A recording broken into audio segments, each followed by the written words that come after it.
Hi, this is Malia. Has the meeting reconvened? Not yet, Member Cohen. Thank you.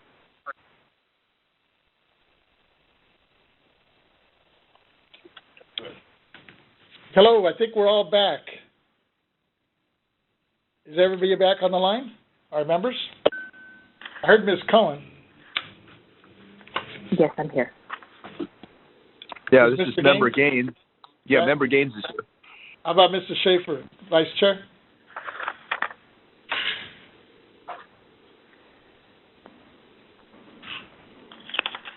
Vice Chair Schaefer, are you back?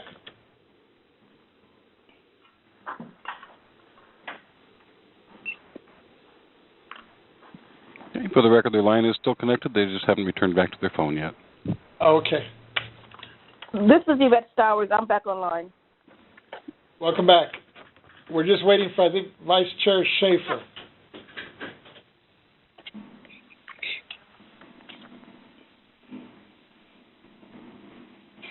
And once again, ladies and gentlemen of the public, for the participant lines, if you are called upon to speak, you may press *0. We do have another operator standing by that will collect your name and open your line to speak. All right, members, we're going to go ahead and get started, reconvene here, and we're on work group number 3. Chairman Vasquez, if I can make a comment, this is Henry Nancho acting as Board Proceedings Chief for the callers on the line. Is that Go ahead. Thank you. So for the callers who are wishing to make public comment, it is very important that only the person who is asked to speak or recognized push *0 or follow the AT&T operator instructions. I am told part of the challenge we have had is multiple people are pressing *0, which causes your lines to light up to the AT&T operator, and then they have to go through and try to find the appropriate speaker. That is what's taking time. In addition, I would like to remind everyone that to the extent that your line is open, any conversations you have are being heard by the other parties and also are being recorded as part of the record. So, again, if you are having private conversations, please make sure you mute your own personal phones to make sure that discussion is not being recorded. Thank you very much, Chairman Vasquez. Thank you. With that, Ms. Davis, can we go ahead and, I think you have folks that are sitting in the queue on this work group number 3, the stakeholders. You want to go ahead and queue them up now, and then we'll open it up for the members? Sure. So far, we have Douglas Moe, Counsel for Evershade Sutherland, LLP. The second speaker we have identified is Chuck Rendy, Chief Financial Officer of the County of Yolo. And the third speaker is Jeff Neal, California State Association of Counties. Okay, why don't we go? So this is Section 170, Disaster Relief for COVID-19, the calamity. If we can go ahead and queue up the first speaker or stakeholder. Mr. Chair, before we hear from our speakers, could we hear from BOE staff first on this item? Oh, so they could get their thoughts. Brenda, are we prepared?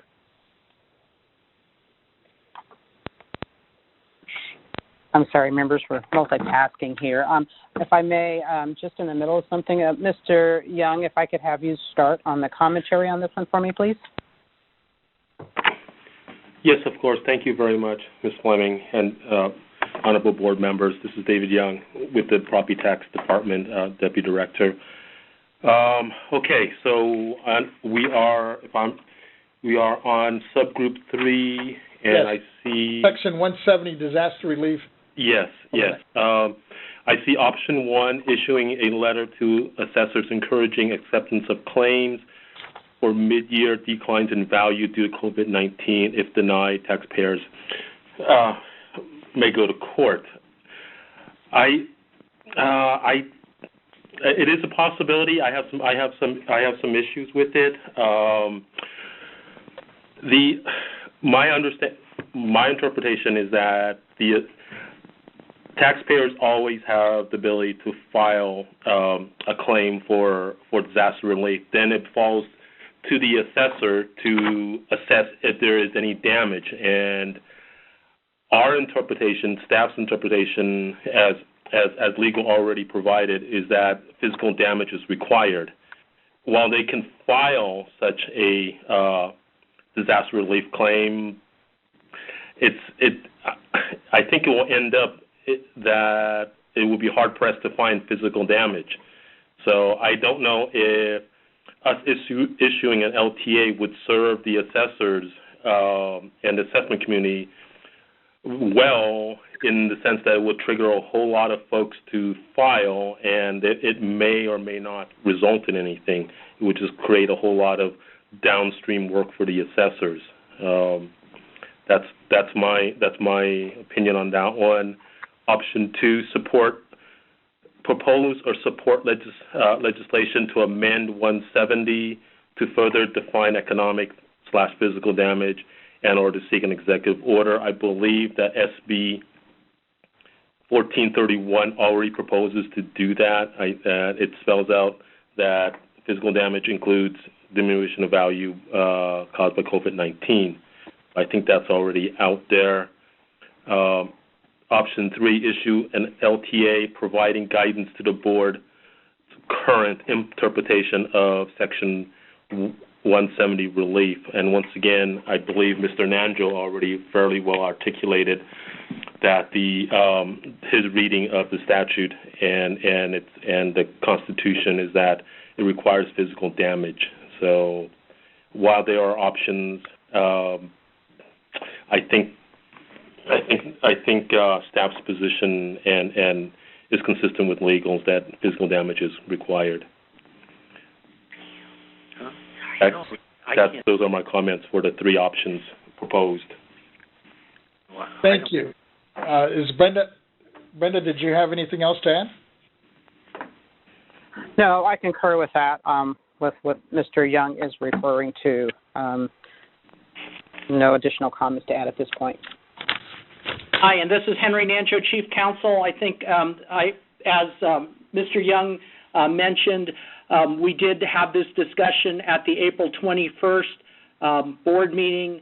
Our position and our reading of the law is very clear that constitutionally, as a constitutional requirement, physical damage is required. That was also reinforced by the Slocum case. That was a situation where in light of another emergency, I think it was the 9/11 emergency that occurred, the board decided to try to use a more creative interpretation, and was found by the court, was ruled against both by the court at the lower level and at the appellate level.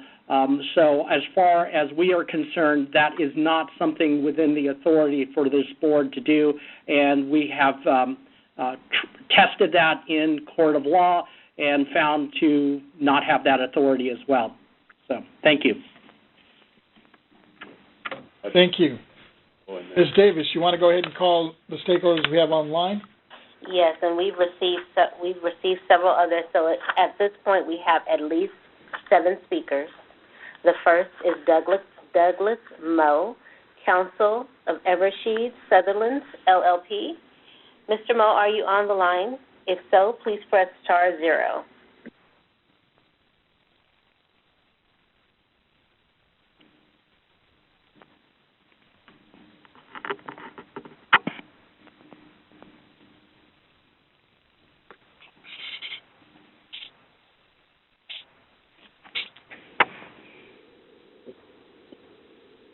If not, we can go to the second speaker. Let's go to the second one. I'm sorry? Let's go to the second one. The second speaker is Chad Rendy, I believe is his last name, Chief Financial Officer, County of Yolo. His email was received and will be read by the Acting Chief of Board Proceedings and Chief of Legal, Henry Nanjo. Mr. Nanjo, are you ready to read the email?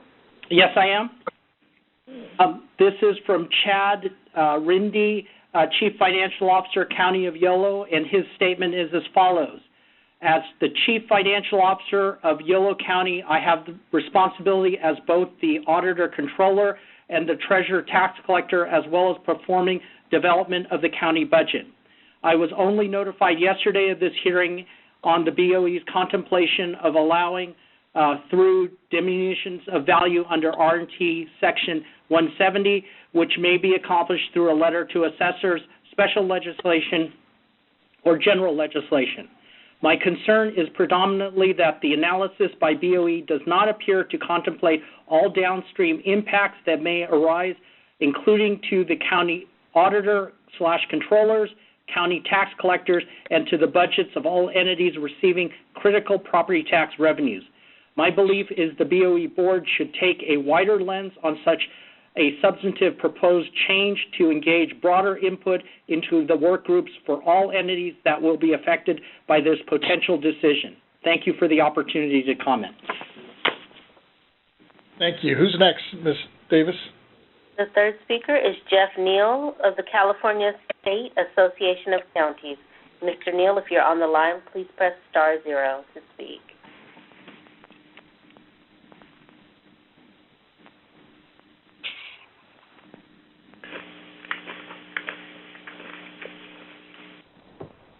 Okay, we're getting Mr. Neal now. It'll be one moment, please.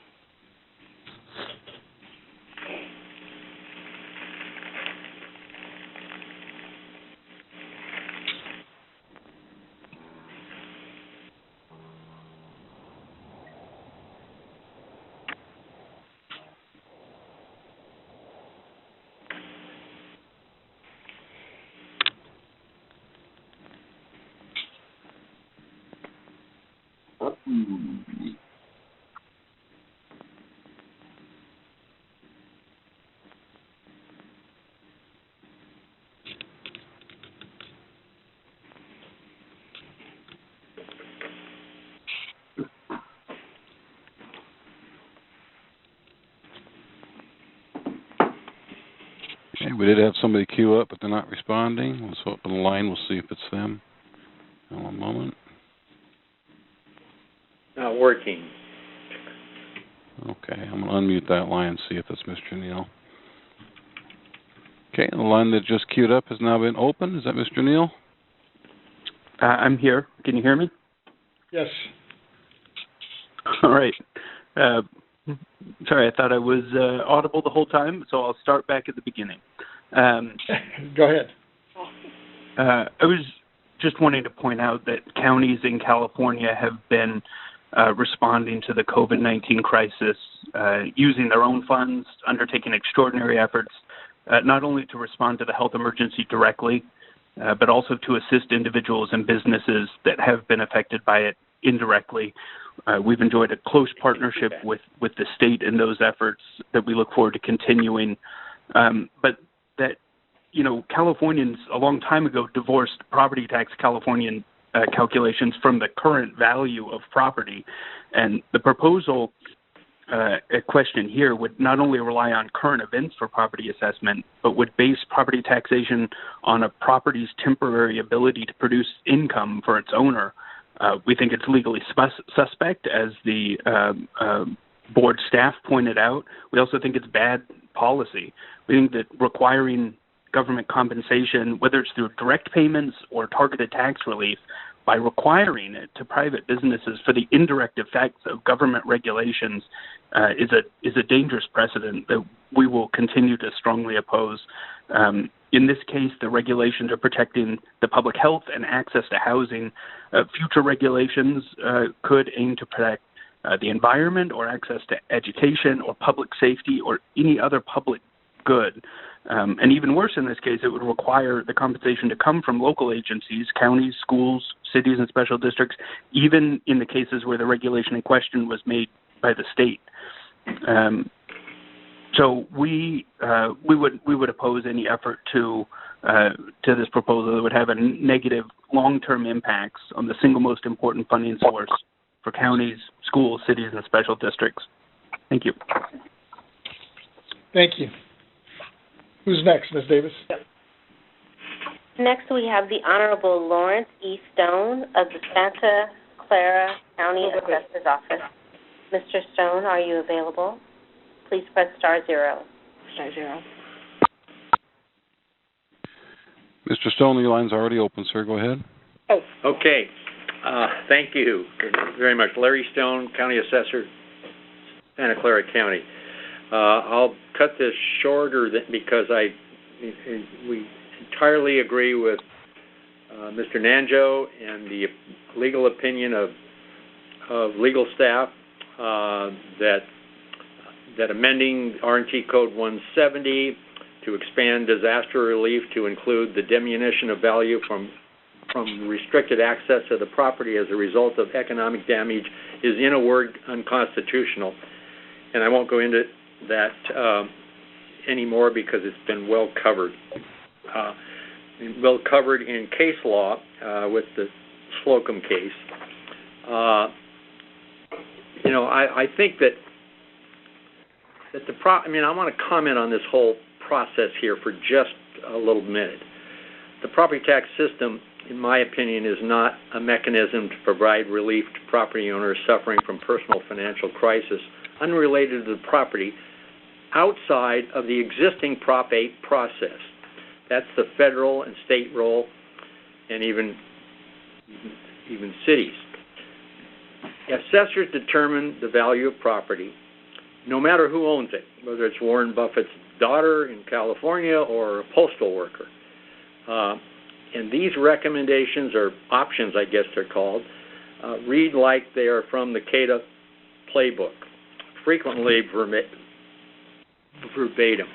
Now, the State Board of Equalization has over the years frequently indicated that they have limited resources and limited bandwidth to extend training, timely completion of audits and surveys, which have been amended, administering the certification of appraisers, amending assessor handbooks and LTAs.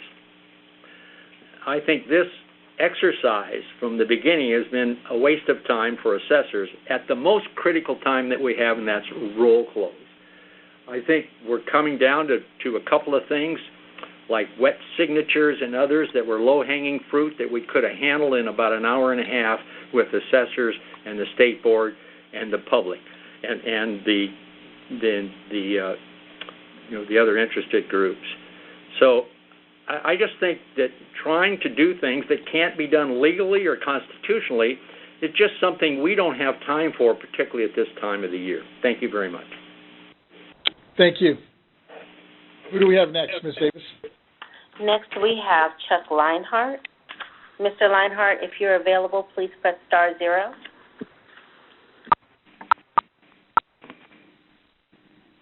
Mr. Leinhardt, your line's already open from your last previous request. Go ahead, sir.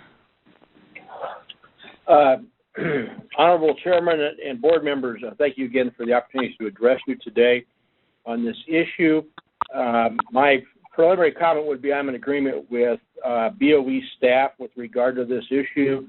And Mr. Stone, I believe that this is a constitutional issue, and I don't think that the legislature nor the board have the ability to change this without a vote of the voters, of the public. I'd also like to kind of reiterate a little bit about what Larry just said, and I want to reach out and thank Brenda and David and their team for all the hard work that they do. And one of the things that my takeaway as a year as CAA president is it seemed as though an awful lot of things got batted around the boardroom before they'd been properly vetted by staff in the legal department.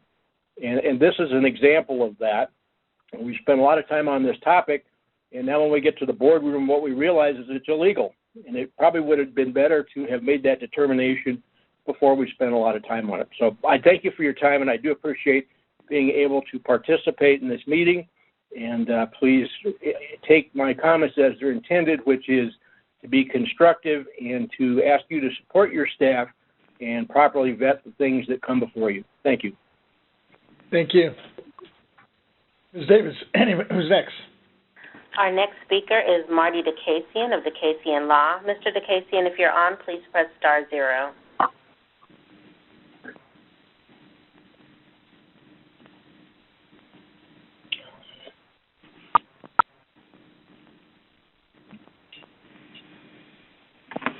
Hello, Marty.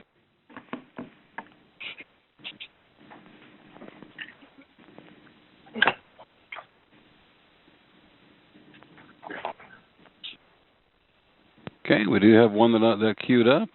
Opening that line right Marty. now. There Yes. you go, sir. You're open, sir. Thank you. Thank you, Mr. Chairman, members of the board. Marty DeKessian Law, wanted to speak briefly on the Section 170 issue. Let me start by saying I have deep respect for Henry Nanjo. He's a credit to the board, and I very much respect his opinion. But I can't stress how fundamentally I disagree with this notion that Section 170 relief is not available for COVID-19. There's a kind of a fundamental sort of gap in logic, which is that everyone keeps talking about physical damage and how that doesn't include diminution in value. But here's the problem. Physical damage has been explicitly defined by the legislature in Section 170 to include diminution in value due to restricted access. So we keep hearing about the Constitution and Article 13, Section 15, but what this basically boils down to is Section 170 allows diminished value based on restricted access. How could anyone argue otherwise? It's right there in black and white. What I'm hearing is that this violates the state constitution. If that's the position, I disagree with that. But if that is the position of the assessors and the position of the State Board of Equalization staff, what needs to happen is the assessors need to bring a 538 action under Revenue Tax Code Section 538. In other words, they need to sue for declaratory relief in Superior Court and allow the processing of these claims in the meantime. And there's a reason for this, right? Our state agencies, our administrative agencies, don't get to decide that a statute violates the Constitution. Article 13, Section 3.5 precludes the board from passing on constitutional issues. Similarly, Section 538 of the Code, if the assessors believe that Section 170 is invalid, they've got to process these claims and in the meantime sue for declaratory relief in the Superior Court, stating that the statute violates the Constitution. That's how our system of checks and balances work. The Assessors Association doesn't get to just sit up there and say, we're not going to enforce this statute because we believe it's invalid. You've got to get a court to opine on that. So, respectfully, I completely disagree with Mr. Stone's reading of Slocum, and I'm getting a little tired of his pot shots against CADA and other taxpayer groups.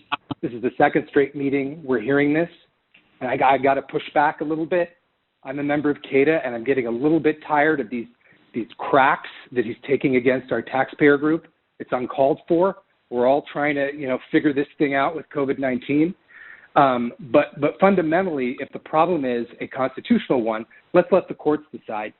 It's not for the board, and it's not for the assessors to declare a statute unconstitutional. Thank you. Thank you. Ms. Davis, who's next? Yes, Mr. Chairman, our next speaker is C. Stephen Davis, shareholder of Greenberg Traurig. Mr. Davis, are you there? Please press *0.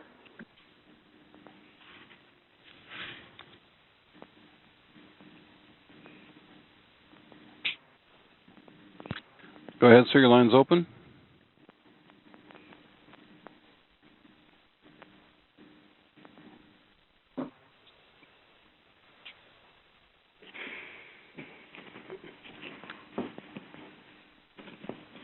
Yeah, we just opened the line that queued up for that. One moment, please.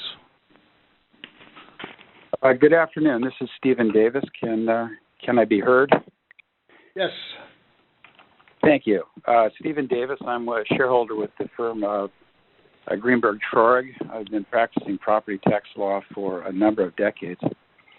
I've got 3 points that I'd like to make. The first is I would like to urge the board to adopt option number 2, which is to support legislative action to clarify Section 170. As it turns out, an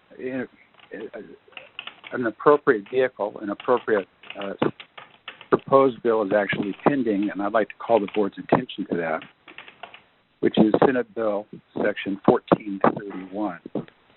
And that bill expressly defines misfortune and calamity to include the pandemic and the governmental restrictions flowing from the pandemic. I think it's a solid approach, solid step for the board, which it can do. I agree with Mr. Nanjo that the board probably does not have the power to address this issue by rulemaking or LTA or otherwise, but the board does have great authority with the legislature and could support this bill. 1431, by the way, is based on former Senate Bill 1304, which was actually adopted by the legislature in response to the Aliso Canyon gas leak and expanded Section 170 to include environmental contamination issues. So we have a strong parallel of similar action taken by the legislature before, and this is a very logical follow-on.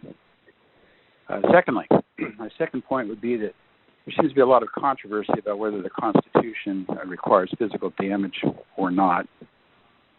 My personal view is that it does. I actually agree with Mr. Nanjo and others that the Constitution does require physical damage, as does Section 170. But having said that, we're not going to find out who's right about that for maybe 4 or 5 years in litigation, whereas we need the relief today. So I think the controversy over that issue should be addressed immediately. The statute should be clarified to make it plain that the pandemic is in fact contemplated by the relief statute. So I think the very fact that we've got all this controversy suggests that we should get some clarification and obtain that very quickly. And then finally, I want to address this issue of whether the legislature has the authority to do this, to adopt that statute or a similar statute. And the fact is that the legislature has virtually absolute authority in the field of taxation. And if the legislature interprets the Constitution, it will be upheld, as long as it's not unreasonable or contrary to the intent of the voters. And the pandemic is exactly the type of widespread natural disaster that section, now Section 15 of Article 13, was intended to provide relief for. So I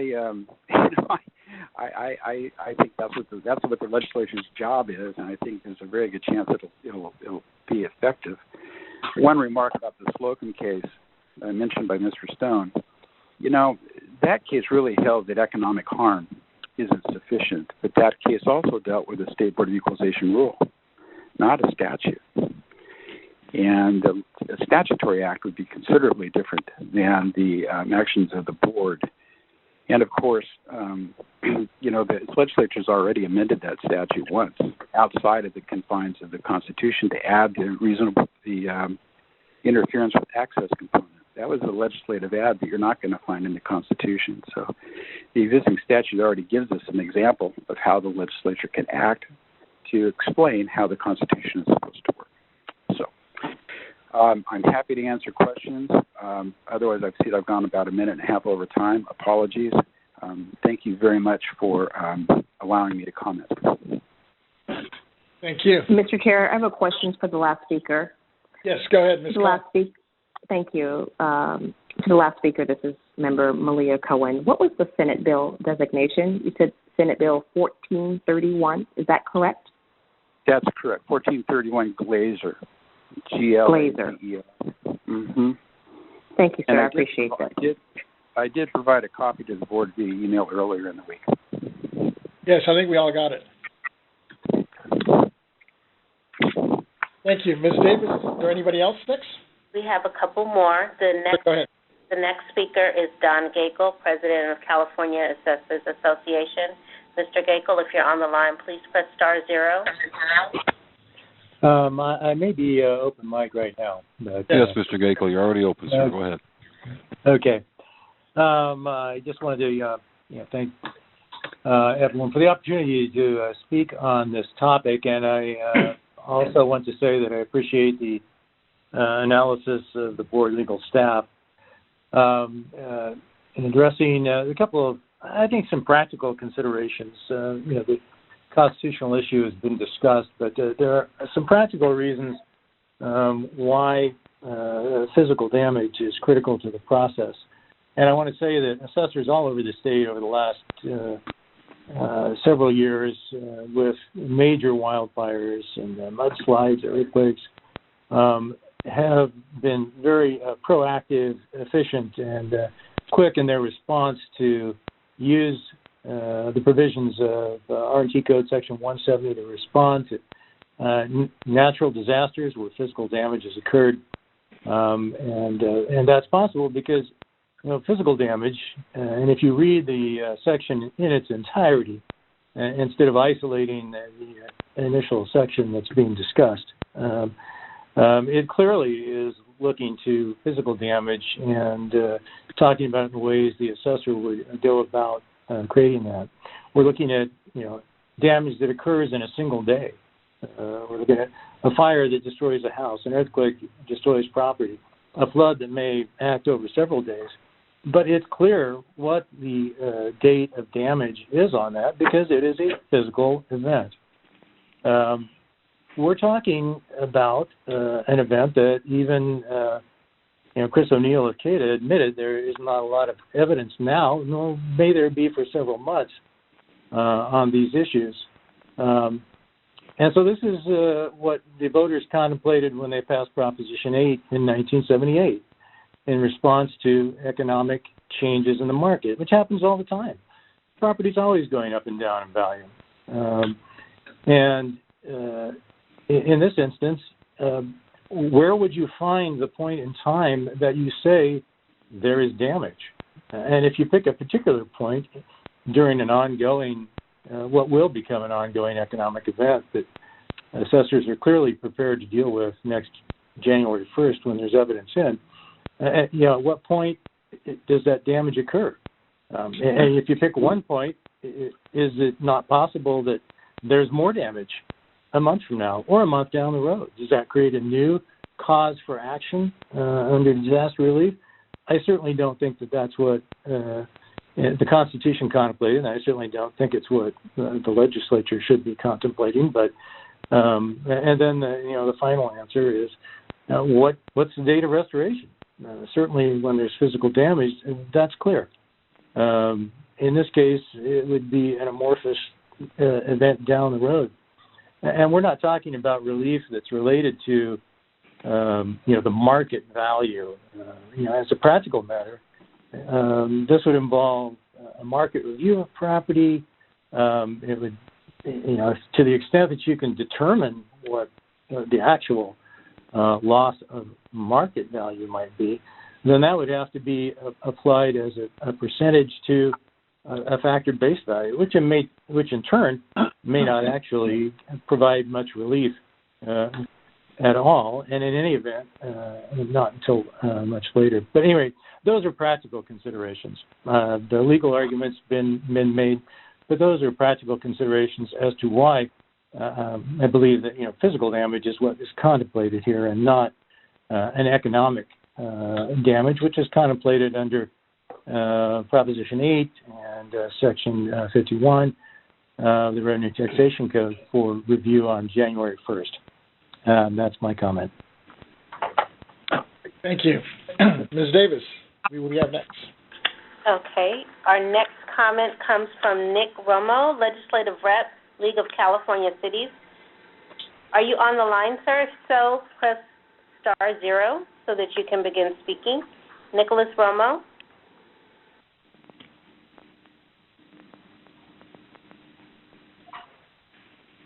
One moment. Okay, your line's open. Go ahead, sir. Thank you.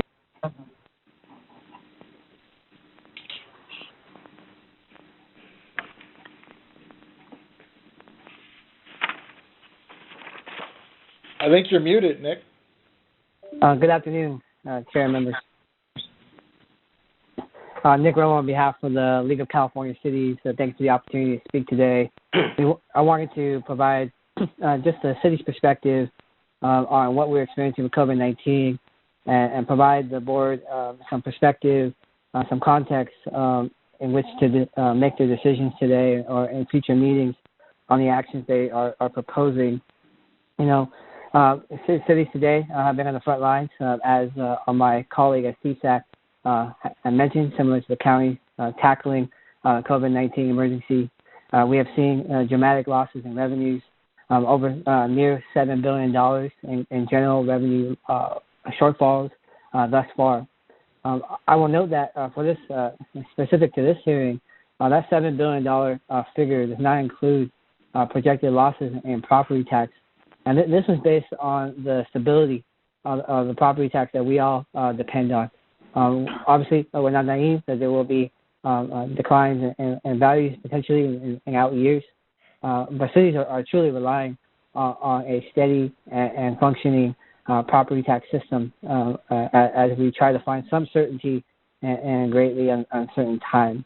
9 out of 10 cities will have to cut staff or decrease city services as a result of the current crisis, and 3 out of 4 cities report they may have to take both of those actions. And just to give you some context here, what we're talking about in real terms, that means fewer firefighters, fewer police officers that will be able to respond to emergency calls, furloughed staff, reduced garbage pickup frequencies, and fewer employees working on the streets and roads and sidewalks that keep us safe. So we hope that you just consider in context. We understand the great responsibility you hold to try to balance all the concerns and all the impacts that COVID-19 has had on our entire community.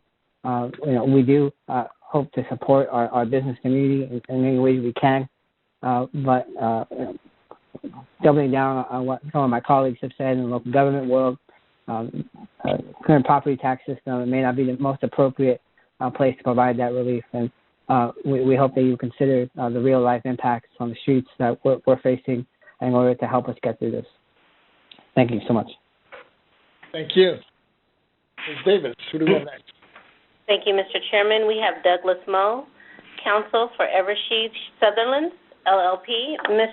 Mr. Moe, are you available? Please press *0.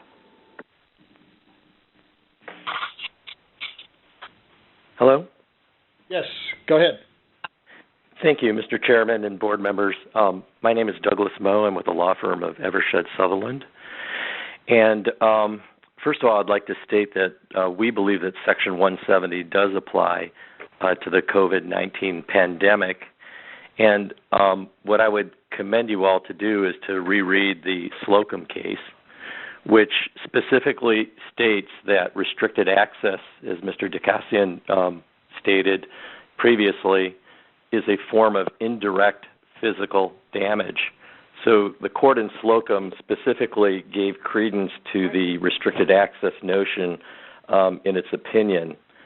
The other thing that I thought would be useful to point out to the board is that in the definition of disaster, when the governor does proclaim a disaster, that the statutory definition of disaster includes the word epidemic. So clearly it was contemplated that an epidemic could be a disaster covered by Section 170. The question is a disaster, but not a physical disaster. Well, let me get back to that point. Again, the Slocum court said there are 2 types of physical damage. There's direct physical damage and indirect physical damage. And if you're under Section 170A1, you can avail yourself of indirect physical damage in the notion of restricted access. One thing that no one has really discussed on the call is that the Slocum case dealt with 170A2, which does not have the notion of restricted access in that definition, and the court pointed that out. But as I mentioned in dictum, they said that restricted access is a form of indirect physical damage, and therefore, you can infer from that court that they would say that 170A1 is constitutional. One other point I'd like to make is no one's mentioned the history of restricted access in the statute. There was a predecessor to 170. It was Section 155.1. Restricted access first appeared as a form of relief from calamity in 1970. And when the word physical was added to the Constitution in 1974, the Slocum court noted that in the ballot pamphlet that the revisions including the addition of the word physical, were not intended to be substantive in nature. So in other words, the amendment to add the word physical was not meant to be a substantive change, and therefore was not intended in any way to repeal or be inconsistent with the notion of restricted access that was added in 1970.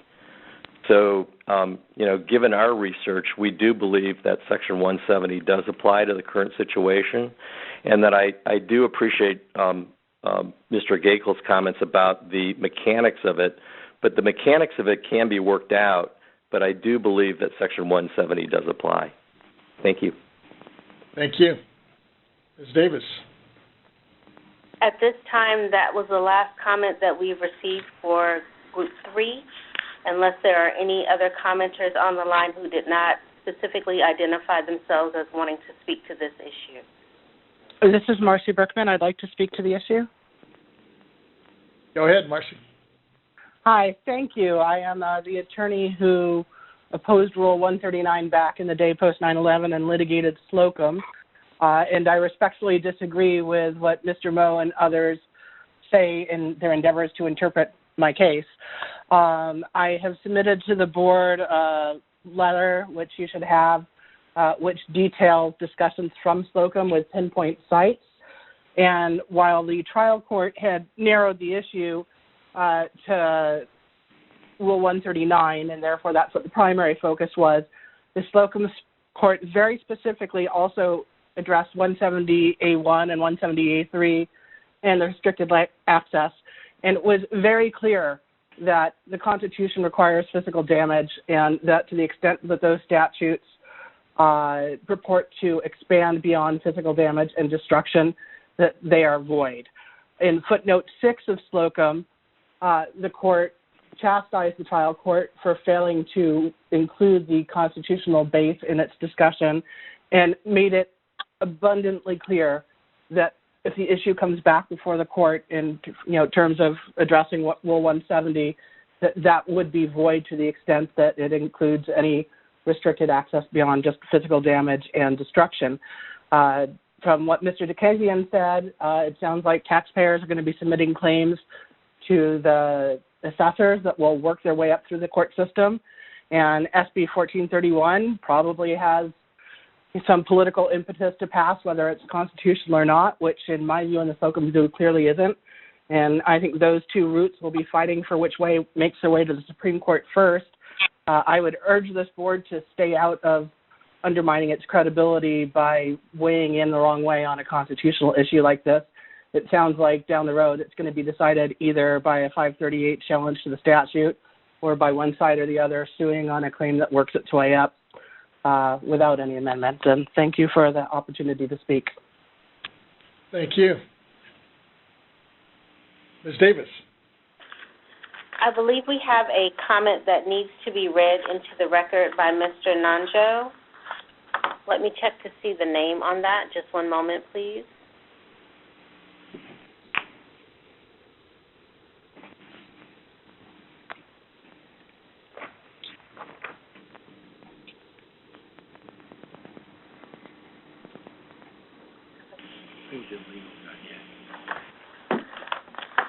It is Steve Vagini, Monterey County Assessor. There is a comment that will be read into the record by the Acting Chief of Board Proceedings and the Chief of Legal. Henry Nanjo, are you ready to read that comment? Yes, I am. Thank you, Ms. Davis.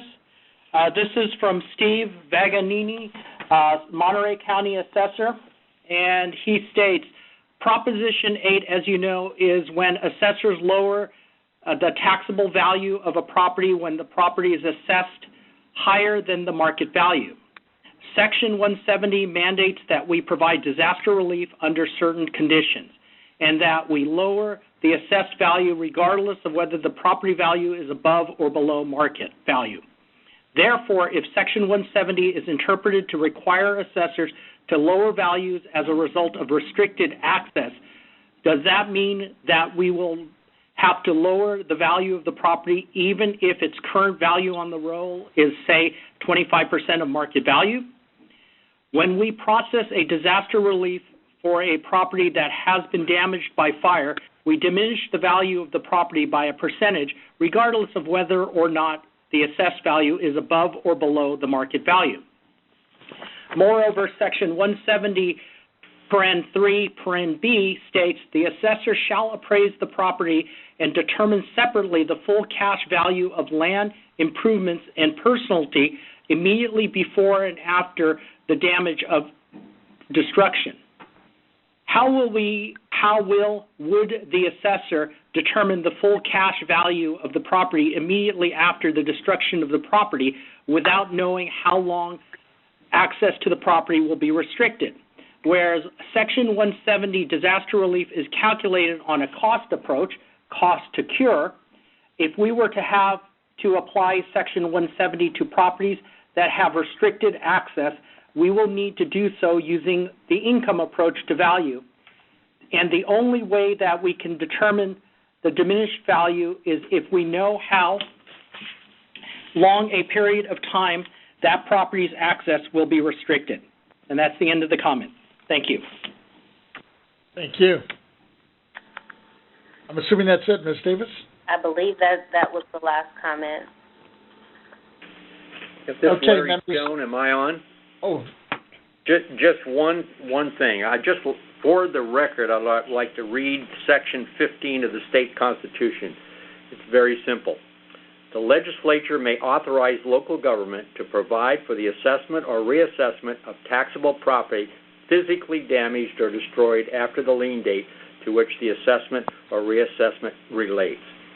The suggestion that the assessors should file a 538 action, I'm not sure, as Marcy said, we may end up in that, but just to go file a 538 action without any reason to do it, at least at this point.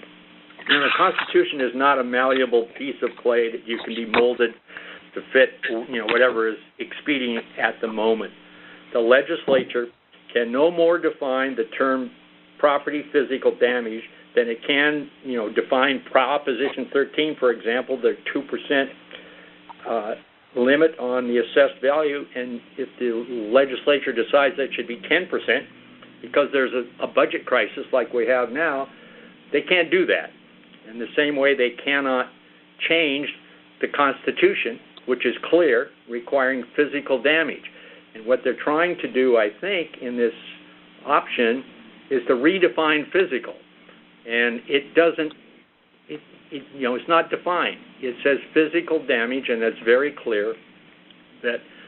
So I guess we'll end up, as Marcy indicated, with a 538 action, but it's only on the basis of something happening that would be the basis of a lawsuit. We went through this. We've been down this road in the past.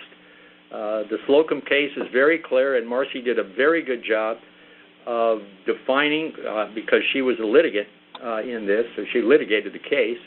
And also Don Gakel did a very good job of explaining the practical problems with it. And even if it was part of the Constitution, included that, it would be, practically impossible for us to determine values. Thank you. Thank you. All right, members, that concludes all the stakeholders' comments. Mr. Chairman? I'm sorry, who's this? This is Ms. Davis. Yes. I just had one more request for a response. I believe Mark Ong is on the line and wants to make a response.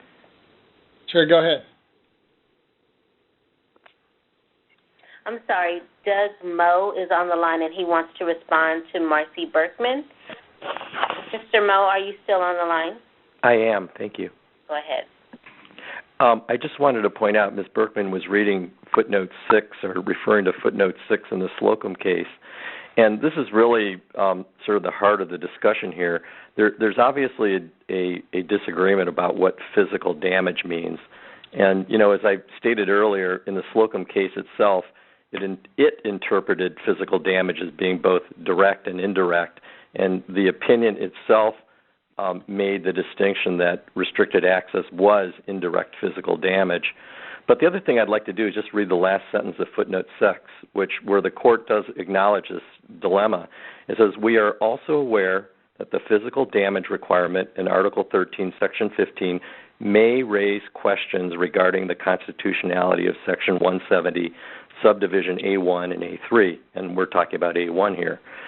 The assessors have not challenged those provisions, and thus their validity is not before the court. So the court has made it abundantly clear it is not declaring that Section 170A1 is unconstitutional. So it's absolutely an open question right now. Thank you. Thank you. That should conclude it. No, Ms. Davis? I believe that does conclude the comments. Thank you. Members, this item is now before us. Any comments from any of the members? Yes, Mr. Chair, this is Member Cohen. Yes, Ms. Cohen, go ahead. Thank you. It sounds like the issue of what constitutes physical damage to property in the wake of an unprecedented pandemic may be a new issue that we have to confront. Clearly, there's a bright line between the positions held on this issue. We heard them articulated on this call. The question is, does restricted access constitute damage to property? And clearly, the stay-at-home orders have meant that access has been restricted to properties all over California. And I think that's quite obvious that that restriction is existing. What is unclear is to whether these restrictions can be interpreted under the California Constitution to supply the evidence of damage. And I think that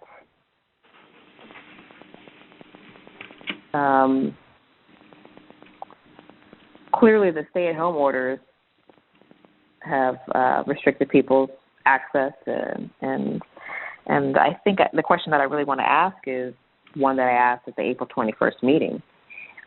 Due to the unique nature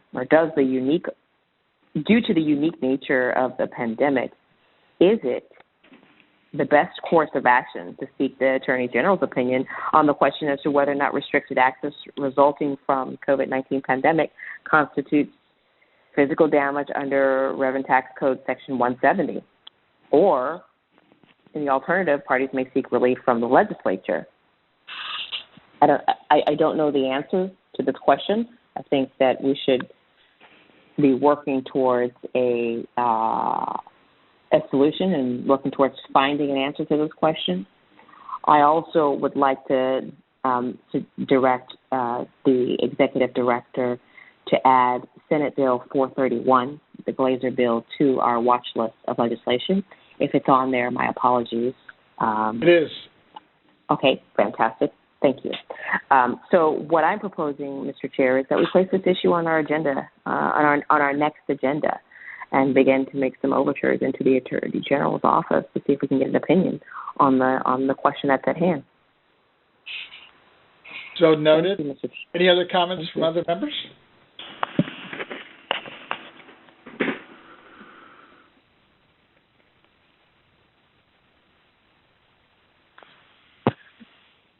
Vice Chair Schaefer or Mr. Gaines? Or?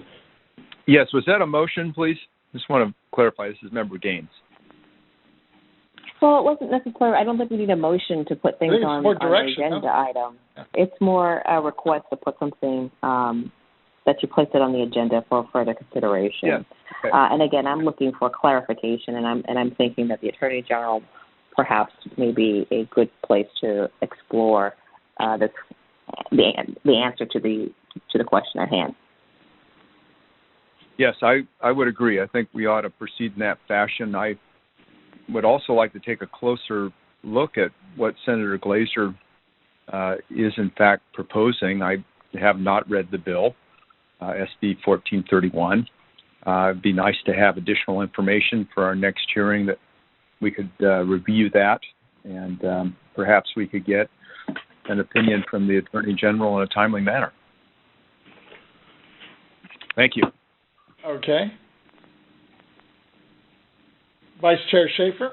Any comments? Oh, I'm sorry. Excuse me, Mr. Chair. Just for clarification and past experience, when you say noted, does that mean that it will show up on the agenda, or that you're just noting my comment?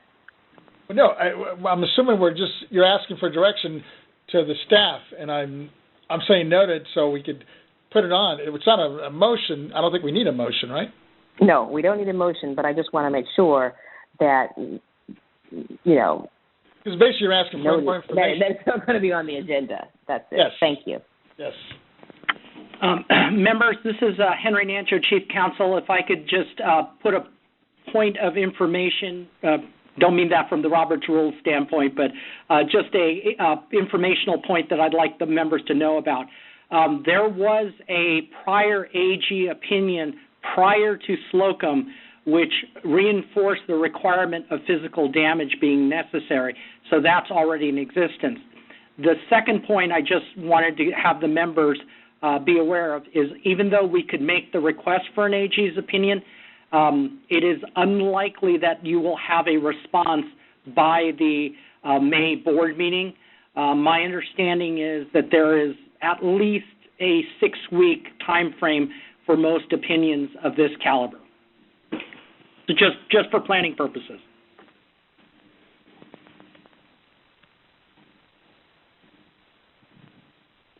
So, moving forward, since we did, I guess this last, on the work group 2, since we did make an official motion, we may want to make a motion for this one, especially hearing the comments from and suggestions from Member Cohen. And it sounds like we might not be able to get a legal opinion in 2 weeks, but definitely make sure that we have it on the agenda for the May 28th. Is that your wish? Yes, that is definitely my wish. Okay. You want to go ahead and just make a motion to that effect? And Mr. Chair? Yes, I'm sorry. Mr. Chair, I'm sorry. This is Charles Mall. I apologize for interrupting. I wanted to make some comments, and it took, the technical difficulties took a while to get on. I thought before Member Cohen makes a motion, I wanted to just make a few comments that, might change the motion a little bit. If I'm allowed to do that, would I appreciate that? Sure. Sir, what's your name for the record? Sorry. Hey, this is Charles Mall. I'm a partner with the law firm of McDermott, Will, and Emery, and I'm the California member of the National Association of Property Tax Attorneys, and I participated on Task Force 1 and 3, and I wanted to make some comments on Task Force 3 that we've just almost concluded. Thank you. Go ahead, Carlos. Thank you very much, Mr. Chairman and Chair and members of the honorable members of the board. I appreciate very much staff's and legal's work on this matter, and I do support the options set forth in the outline. But I would request, respectfully, that staff and legal take a second look at this issue, and I'd like to make 4 points. The first is to take a second look at Section 170. I think that, as we've heard, there's a lot of debate about whether that section requires physical damage or not for relief to be accorded. I want to keep in mind that there are 2 subsections of Section 170 that are in play. The general subsection is A12. We're not dealing with that general subsection. What we're dealing with is a narrower subsection, which is A1A, which deals with when the governor has made his proclamation. And in that subsection, there is no specific requirement of damage other than it says, as used in this paragraph, and that's A1, damage includes a diminution in the value of property as a result of restricted access to the property where that restricted access was caused by the major misfortune or calamity.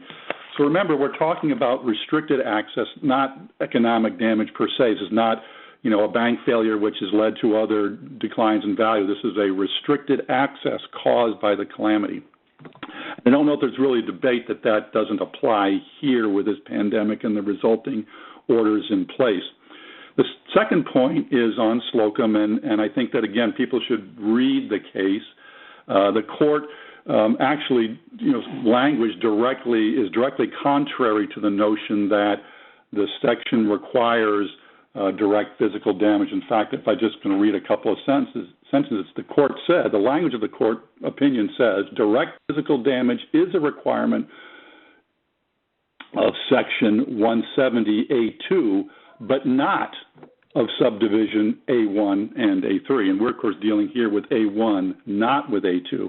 The court went on to say, thus, in subdivision A1, again, this is the one that we're dealing with, the narrower subsection that we're dealing with that applies only when the governor has made his proclamation, the term damage includes diminution in value due to restricted access to the property. And then they go on to say, here the legislature provided for reassessment due to restricted access in Section 170, subdivision A1 and 3, but not in subdivision A2. So the court held that in A2, which is what was at issue in that case, because there was no governor's proclamation, you needed physical damage, but the court expressly stated you do not need that for A1, which applies here. But let me make my third point, which is let's just assume we all think that physical damage is required. Why is that not satisfied here?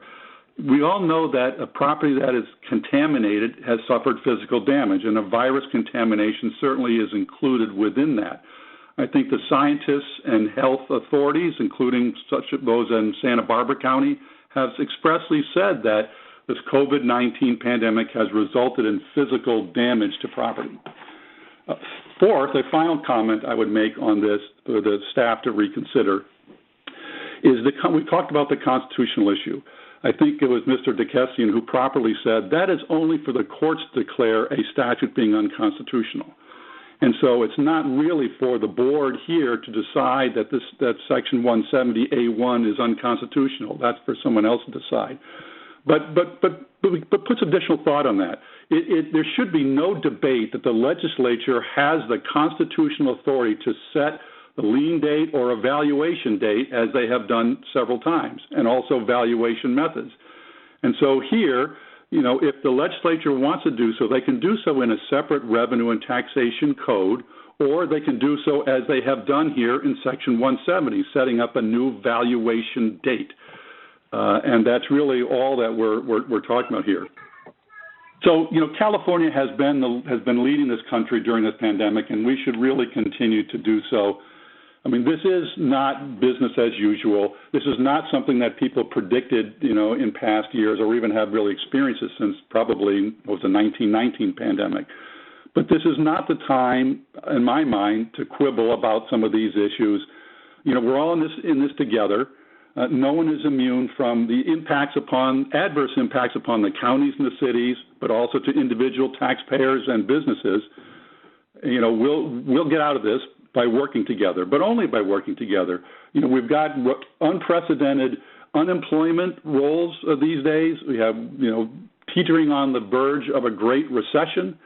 And to forestall that, my suggestion is we need to avoid even greater suffering and stretching this problem into the months or years into the future. We need to act now, which is what 170 allows us to do. It provides us with that ability, to prime the pump, kickstart the economy, and yes, that would mean some counties would give back some of the excess amounts that they've received this year compared to last fiscal year, but it's needed to head off even worse calamity and effects. So, let's put our differences aside. Let's think outside the box. Let's not let some of these obstacles stand in our way. As Admiral Farragut famously said, damn the torpedoes, full speed ahead. Thank you. Thank you. Going back to your motion, Mrs. Cohen, is it fair to say that we'll just put this actually workshop, this basically Section 170 disaster relief on the agenda, and I guess we wanted to include, and I know staff is already tracking SB 1431, but to include it, and they should report out and give us a status and at least a little bit of an analysis of what it all entails, the Glaser. Mr. Chair.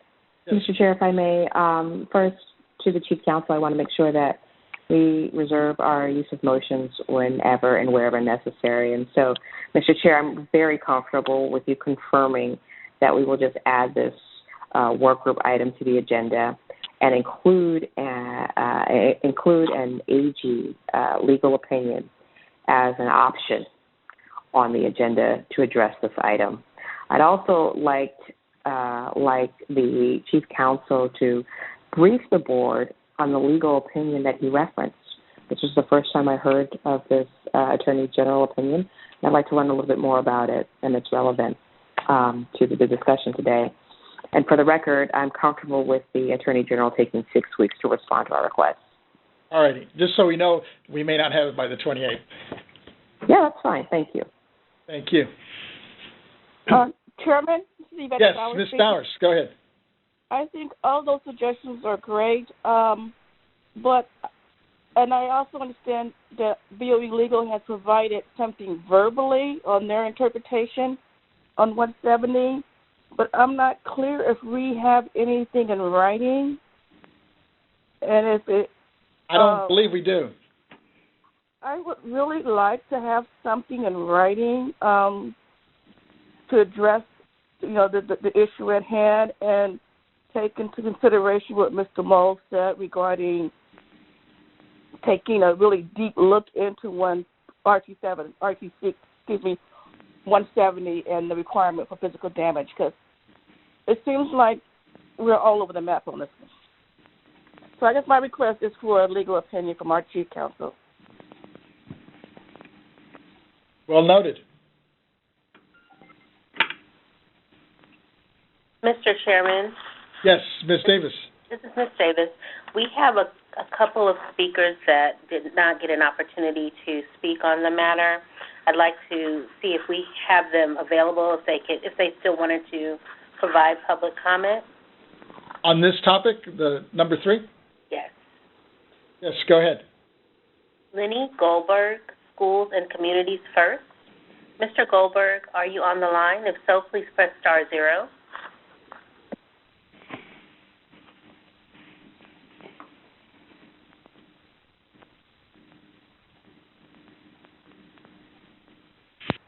Okay, no queue is up at this time. One moment.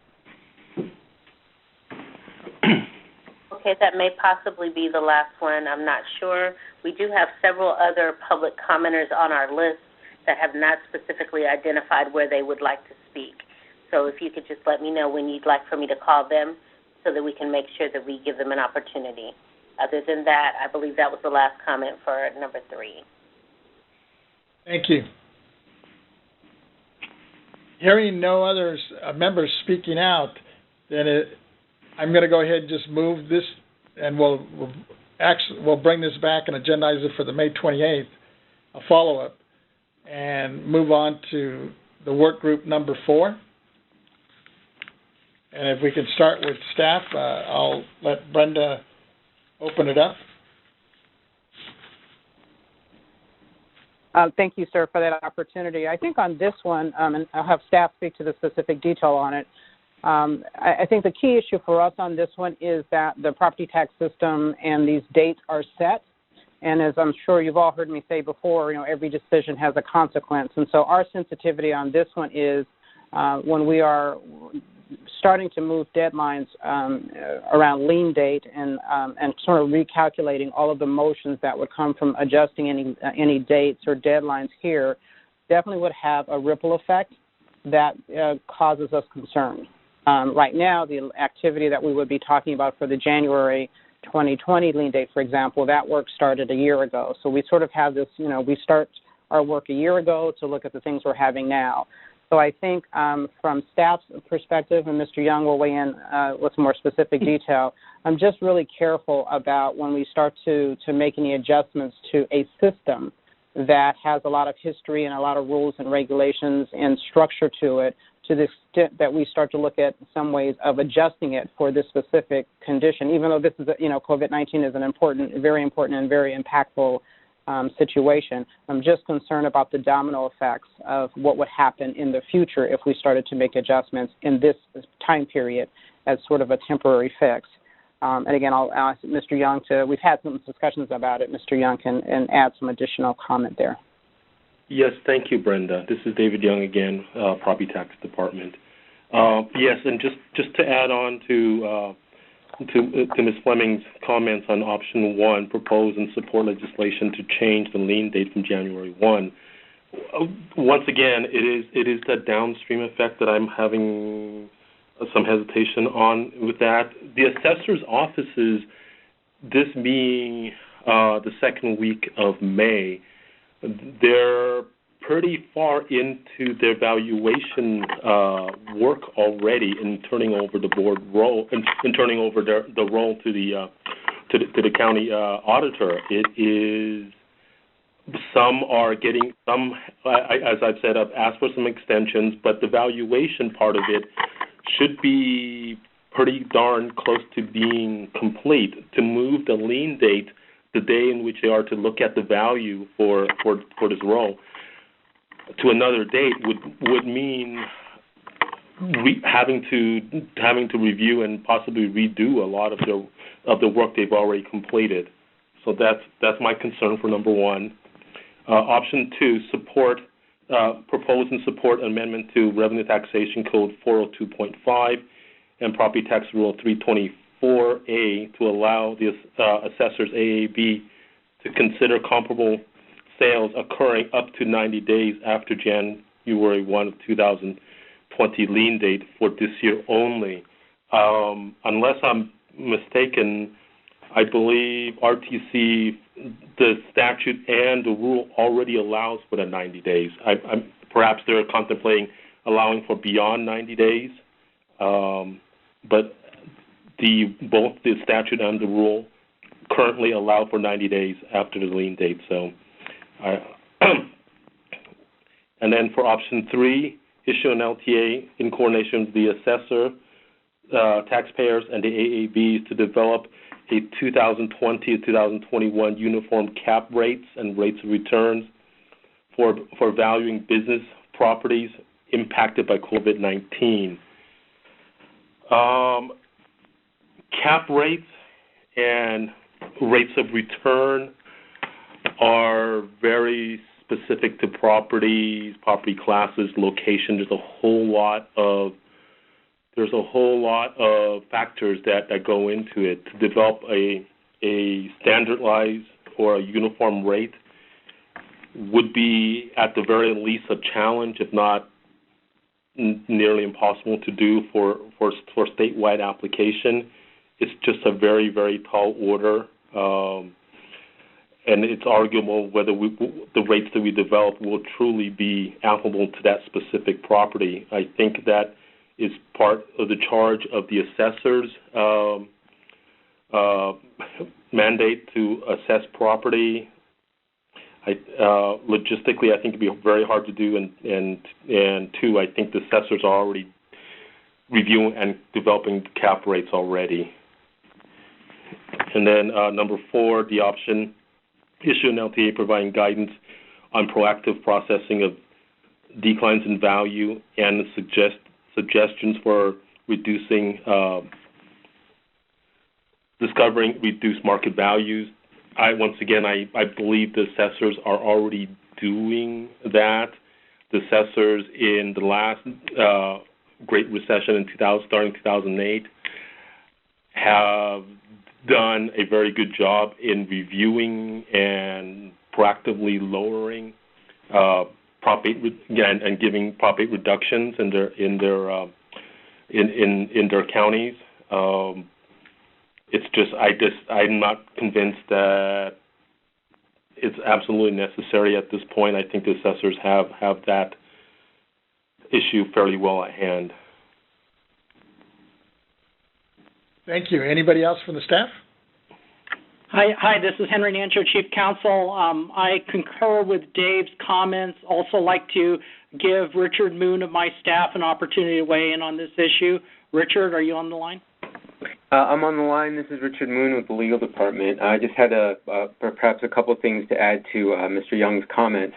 In addition to the administrative burden and problems that would emerge if the lien date were changed, I think added to that the assessors I think did not mention in their submissions is that there would be potential confusion with ownership and jurisdiction issues as well, because if the date is changed from January 1st to say July 1st, within that time period, for example, personal property may be either in or out of California, ownership may have changed, and some people perhaps who did not expect or who did pay property tax may not have had to, and vice versa. So there are other issues, and when the lien date was changed from March 1st to January 1st, I think it was back in 1997 or the mid-90s at least, I think there were something like close to 20 different statutes that it affected, and so I think it's not a simple matter to say let's just change the lien date from January 1st to something else. There are a whole host of other statutes and a whole host of other things that it may affect that need to be fully vetted before I think something like that could be done. I'm happy to take any questions. Thank you. Thank you. Anybody else from the staff, or is that it?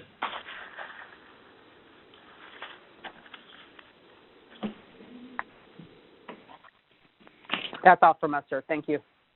Thank you. Ms. Davis, how many people do we have to speak on this one? We have at least 3 so far. Sure. The first is Lenny Goldberg from Schools and Communities First. Mr. Goldberg, if you're on the line, please press *0 so you can begin to make your comment.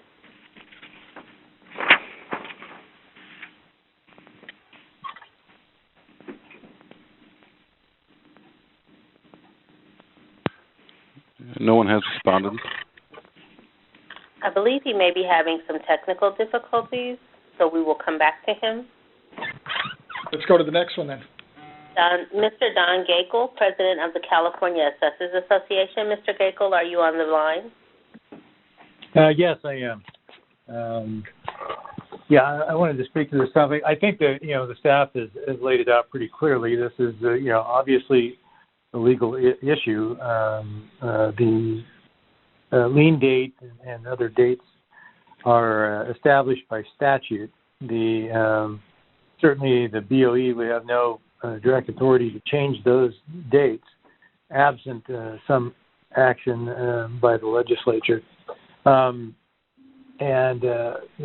a practical matter, moving the lien date is almost for the property tax system in California would be a disaster, almost impossible disaster. We're not just talking about moving the lien date for valuation of properties that may have suffered a decline in value, for which, again, there's no clear evidence that there would be market data available now or several months from now. But, the idea of moving the lien date, say, to July 1st, that would, effectively add 6 months of work to the assessment roll for the 2020 lien date, and necessitating assessors to work probably until close to December to finish processing all the work that would need to be done.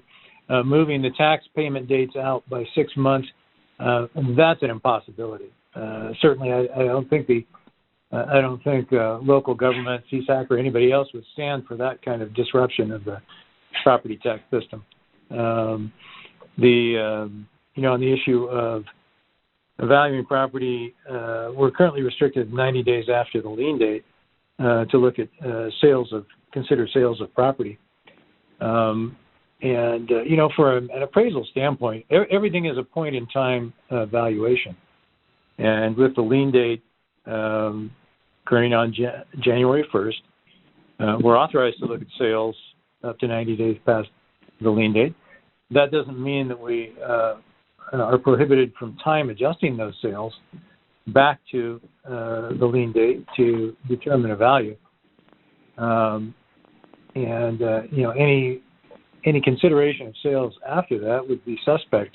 No fee appraiser would certainly consider sales 6 months or 9 months after their valuation date to come up with a market value as of a specific date. I think this is a real legal issue that the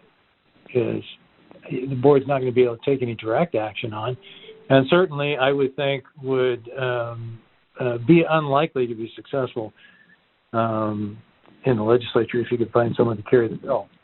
But anyway, there are a lot of practical considerations that just make that extremely difficult. Thank you. Thank you. Our next speaker is, we're going to try and go back to Mr. Goldberg, Lenny Goldberg of Schools and Communities First. Sir, if you're on, please press star 0. We do have one respondent. One moment.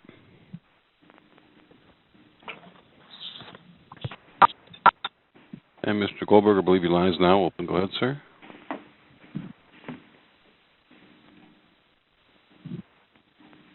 Go ahead, Mr. Goldberg. Hi, finally. Okay, it was my fault. I was pushing #0.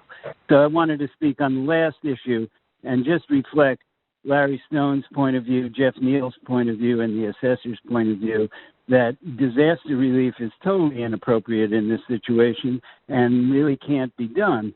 And one of the reasons, in terms of Jeff Neal's point, and that speaks to this very point that we're on, that's on the agenda right now, is that if you're looking at something like hotels, which have obviously been hurt in this crisis, many, and I can cite you chapter and verse on the hundreds of hotels that are assessed at 1980 values, 1990 values, 2000 values, none of them even close to market, which is a point that's been made previously. And the notion that somehow we ought to uniformly look at these industries and look at declines in value ignores the entire Prop 13 basis, in which so many properties are assessed way below market value, which makes the whole issue of property and I take issue with the exception that was given to Larry Stone's comment. This entire effort is misguided. It looks at absolutely the wrong issues. The assessors will look at declines in value, the issue of the COVID, as they do always in a recession. This issue is we do not know how soon we're opening, how deep the recession will be, what its impact will be on specific types of businesses and specific types of property.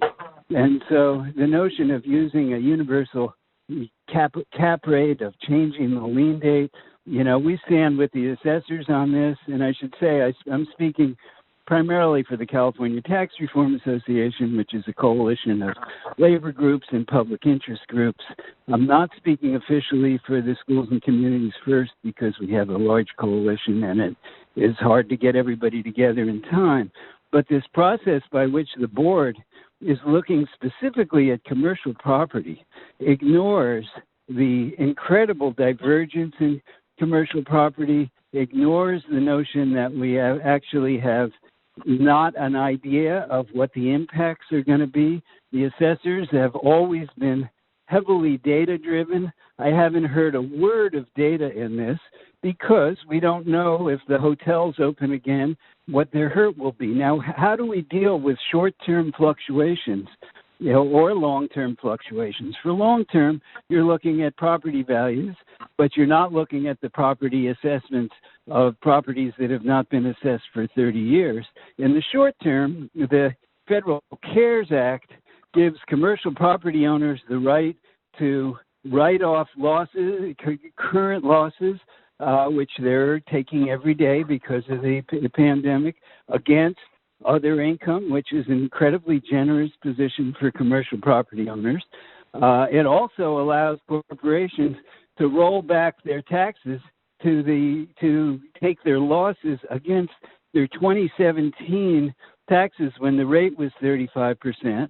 So we've done what needs to be done in terms of short-term income fluctuations.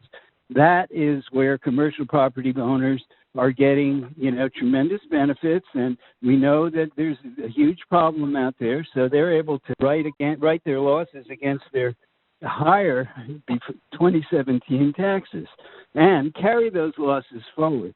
So the income tax system is very responsive to fluctuations in income, fluctuations due to recession. The property tax system is data-driven based on property values, and under Prop 13, the notion that we could have some uniform idea that hotels or retail, when some of their valuations go back to the 1970s, is a ridiculous notion. And so when Larry Stone said a lot of this is a waste of time, I really appreciate the comment by the assessors on disaster relief.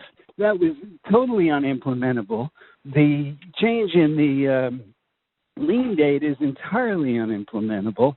And when it comes down, and we don't even know what pattern the recession will take.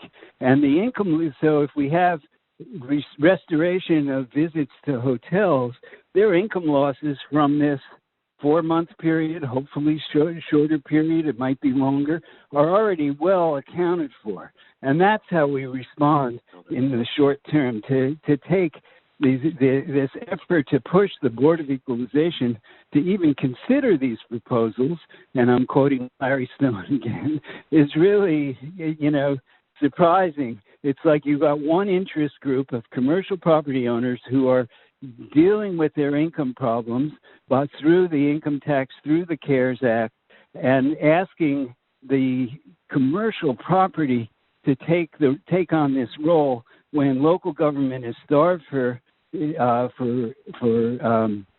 revenue, when they have tremendous needs piling up, when the system is not even adequately taxing commercial property in many cases. You have a small number of properties that may be at market value that are recently bought hotels that will obviously have to be lowered if this situation continues. But to look at this kind of across-the-board stuff of a new lien date, of uniform capitalization rates, flies in the face of the system that we have in place, which includes income tax benefits for commercial property owners. So, I represent a fairly large group of people, public interest. I really appreciate the comments of the counties, the cities, and the assessors. But the Board of Equalization should know that there are an awful lot of public interest groups, labor groups, people who care about the local public sector and its viability that are really fairly shocked that some of these issues, like disaster relief, which is unimplementable, like uniform capitalization rates, on changing the lien date, all of that flying in the face of the current property tax system that we have. So thank you to the assessors, the counties, and the cities. But the board really should really not be considering these, should not even be wasting our time, as Larry Stone said, with these proposals. Thank you. Ms. Davis, do we have anybody else? We have Chuck Leinhardt, who would like to make a public comment as well. Mr. Leinhardt, are you online?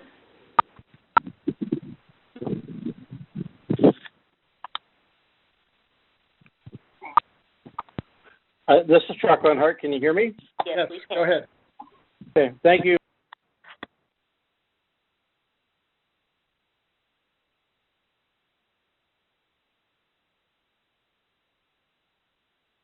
Apologize for the extra ping there. I think most of my comments have probably already been covered by David Young, and Mr. Moon covered them very eloquently with regard to the complexities of moving the lien date. I think Don Gakel's already talked about the fact that we can already use sales up to 90 days after the lien date as long as we take time into consideration for those. I think Mr. Goldberg kind of capped it off a little bit by talking about capitalization rates of uniform deals, and I think a small county like mine would probably benefit from that because probably most of my income properties are riskier than those in most of the urban areas. So I think it would be unfair to my taxpayers if I were to use urban rates on rural communities. I think when I talk about this, I think the part that I'd like to reiterate is that the property tax system is very event date driven, and the time frames are very event date driven. And assessors need to get tax rolls delivered to auditors, because then they have a whole host of other work that they have to do to apply tax rates and generate tax amounts so the tax collectors can send out bills. And if we move that lien date forward, as Don pointed out in his example, we're going to dramatically delay revenues to local governments, both the fire departments and the local county governments that need that revenue to operate. It was my fault. It was actually the technical thing. No, I wasn't muted. It was that I was going to throw cities in there too, but I think I think I'm done. Thank you. No, I pushed pounds instead of. Thank you. Ms. Davis, I think that was the last one, no? I believe that was the last comment for this item. Mr. Chairman, this is Chris O'Neill. I'd like to be heard on this point. Sure, go ahead. Thank you, Mr. Chairman. Chris O'Neill, Chair of the California Alliance of Taxpayer Advocates. And I think I need to set something straight right at the beginning. CATA has not suggested that the lien date be postponed, and not at all. We understand how many deadlines, how many statutes are tied to the January 1st lien date. What CATA has proposed instead goes to what information could be used in valuing properties. Remember that usually all the information on the market, everything that's used as set of value is established as of what was known as of January 1st. The problem we have is that the impact of COVID-19 wasn't known probably and how it was impacting properties wasn't known until March or maybe even later, maybe even April. And so what happens is taxpayers have no ability this tax year, if they file a regular appeal, for any of the impact of COVID-19 to be felt on their property values. They have no way of redress. And so what will happen is now they have to wait until filing next year. They'll file in July of 2021. And then if that value is changed, probably as a result of a hearing or a reassessment that might occur not until 2022, and then they'll get a refund 2.5 years later. All we're asking is that the information that could be considered in establishing the fair market value of properties as of January 1, 2020, be expanded so that you could look at sales, say, 180 days after January 1st of this year, that you could look at capitalization rates, you could look at rental rates that existed in July of this year, setting the value still as of January 1st. So let me repeat, we're not asking that the lien date be changed, but rather the information, the evidence as of value would be expanded. Now, some people have said, well, that would mean that appraisers would still have to adjust the values, the information back to January 1st. And if you read the proposals that we put out there, what we're saying is, no, let's just this year waive that requirement that you time adjust a sale, that you time adjust a rental rate, that you time adjust a capitalization rate, only for this year. And if you do this, if you change the information that's allowed in Assessment Appeals Board hearings, in assessors' determinations, then taxpayers will get relief this tax year. It becomes immediate relief. Now, I realize assessors are setting values now, and it may be that it's too late for them to consider that now. But if a taxpayer were to file an assessment appeal this year, and when it comes time to talk with the assessor about that appeal or adjudicate that appeal before an assessment appeals board, we could say we can look at the information that existed and the impact of COVID in March of 2020, in April of 2020, in June of 2020. And that will promote fairness to these taxpayers who otherwise won't be able to receive tax relief for 2 or more years down the road. So that's CATA's proposal, and thank you for allowing me the time, Mr. Chairman and members of the board, to elaborate and explain that. I do think my colleague, Wes Nichols, may be on the line and will want to explain the idea of establishing statewide capitalization rates for use this year.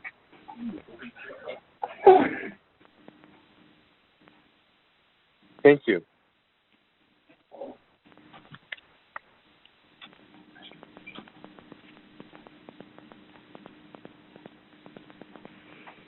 Okay, we did have one on it, and that line is now open. Go ahead.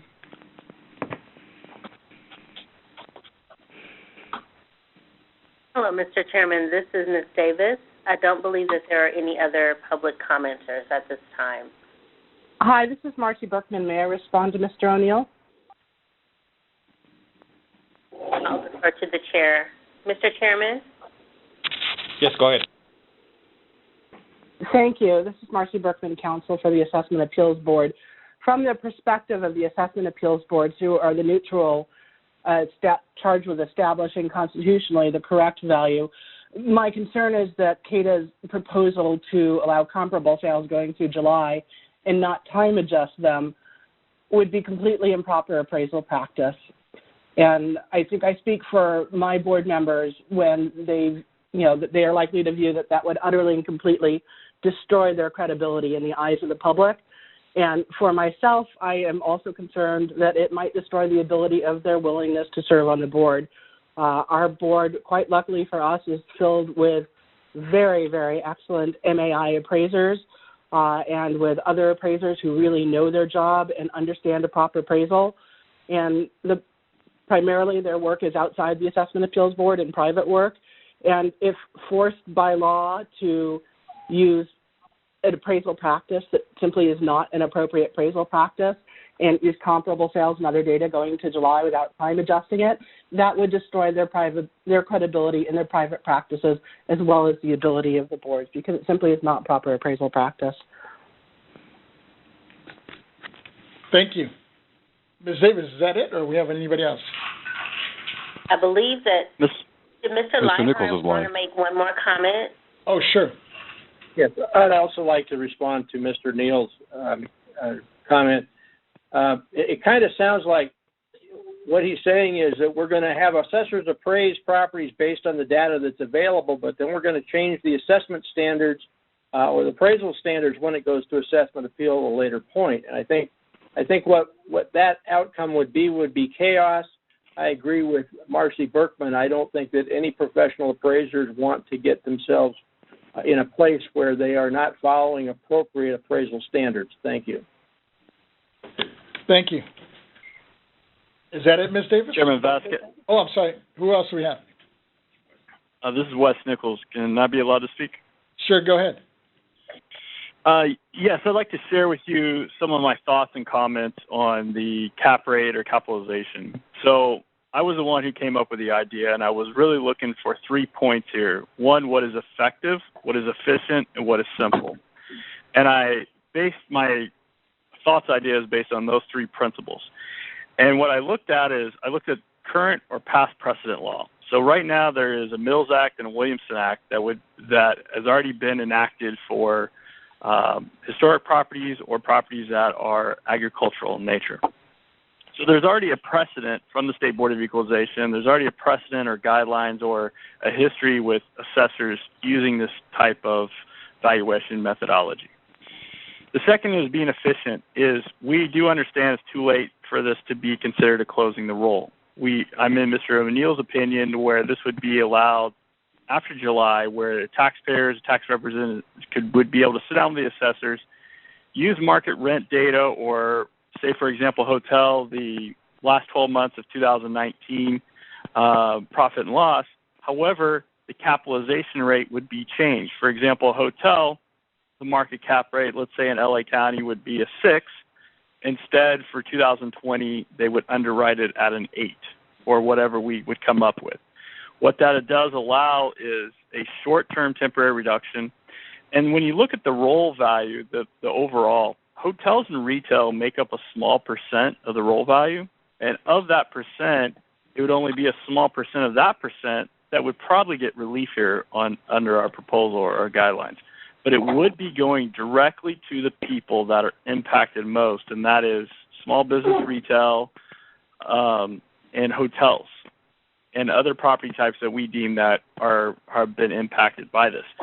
As far as it being efficient, what makes it efficient is it's already preset. There's no negotiations. There's no argument. There's less appeal work. Why? Because when I sit down with the appraiser for the county assessor, the cap rate is already preset.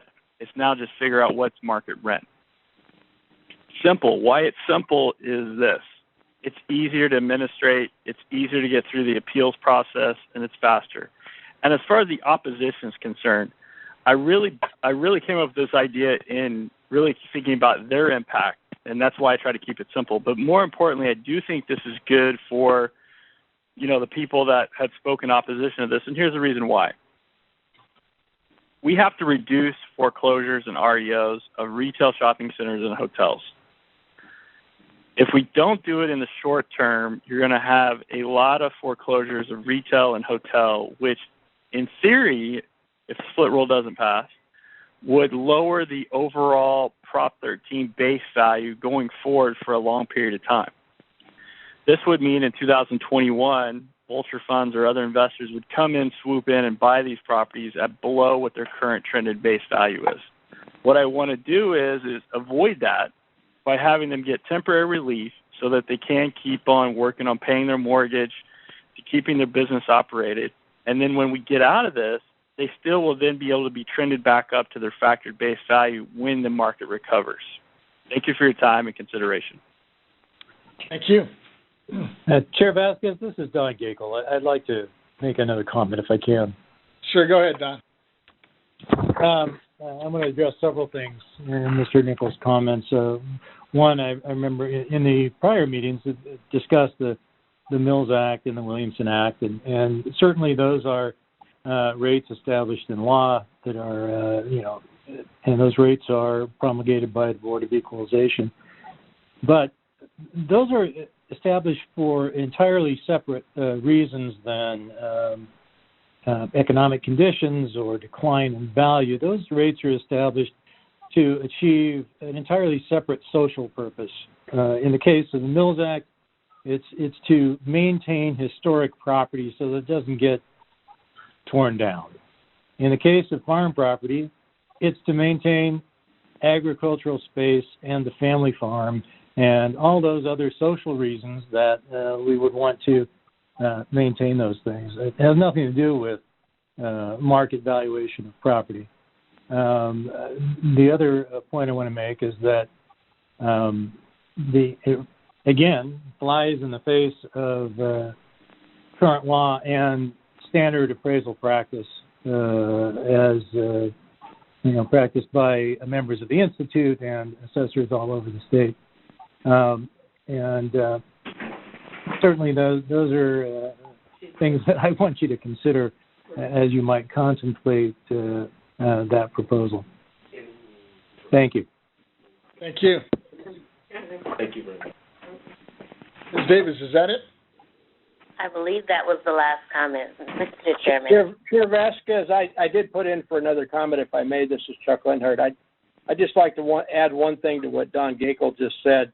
Both the Mills Act and the Williamson Act those properties obtain preferential property tax treatment because of restricted use of the properties. They've signed contracts. They have requirements that limit their ability to use the property. So there's a very defined, as Don said, reason why they get that preferential treatment is because they have restricted the use of their properties for a long period of time. Thank you. Ms. Davis, I believe that's it, no? I believe that is it, sir. Thank you. Okay, members, this is now before us. Is there any members that want to weigh in on this? Comments, questions, suggestions? Mr. Chair, this is Malia Cohen. Yes. Go ahead, I've got a few notes I jotted down and listening to the discussion. And first, I just want to say I'm really pleased to hear so many people participating and feeling very passionate about the issue. And in the midst of this pandemic, I think we must all strive to be data-driven in all of our actions. We all want to be Well, we all want to assist taxpayers who've been impacted by the pandemic. And I believe it's the humane and correct thing to do. But to do so in the most effective manner, I think we need data to support our decisions. And so perhaps we can consider a suggestion that I have, and that's the best way forward is not to speculate amidst this pandemic, but to do what we can to collect hard data about declines in property values. To do so would involve work by the Board of Equalization staff as well as the assessors to collect the data concerning the impact of COVID-19 on values since the governor issued his stay-at-home executive order on March 19th. Now, such a survey can inform our decisions. It would also allow us to examine different types of properties, residential, which includes single-family homes, condominiums, rental properties, commercial properties, including properties related to food production, manufacturing, retail, and office. Based upon the results of such a survey, I think that we would be able to have an informed discussion with assessors, taxpayers, and tax practitioners, and as well as stakeholders. And this discussion would be concerning how to approach the decline in value issue during this very unique period.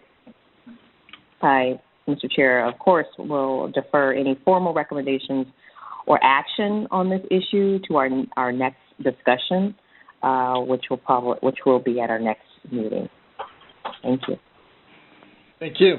Yeah, I was looking at this as moving it from obviously a short term to more like a midterm or a long term goal, and we could definitely continue this conversation. Hopefully, try to gather more information and data for the May 28th meeting.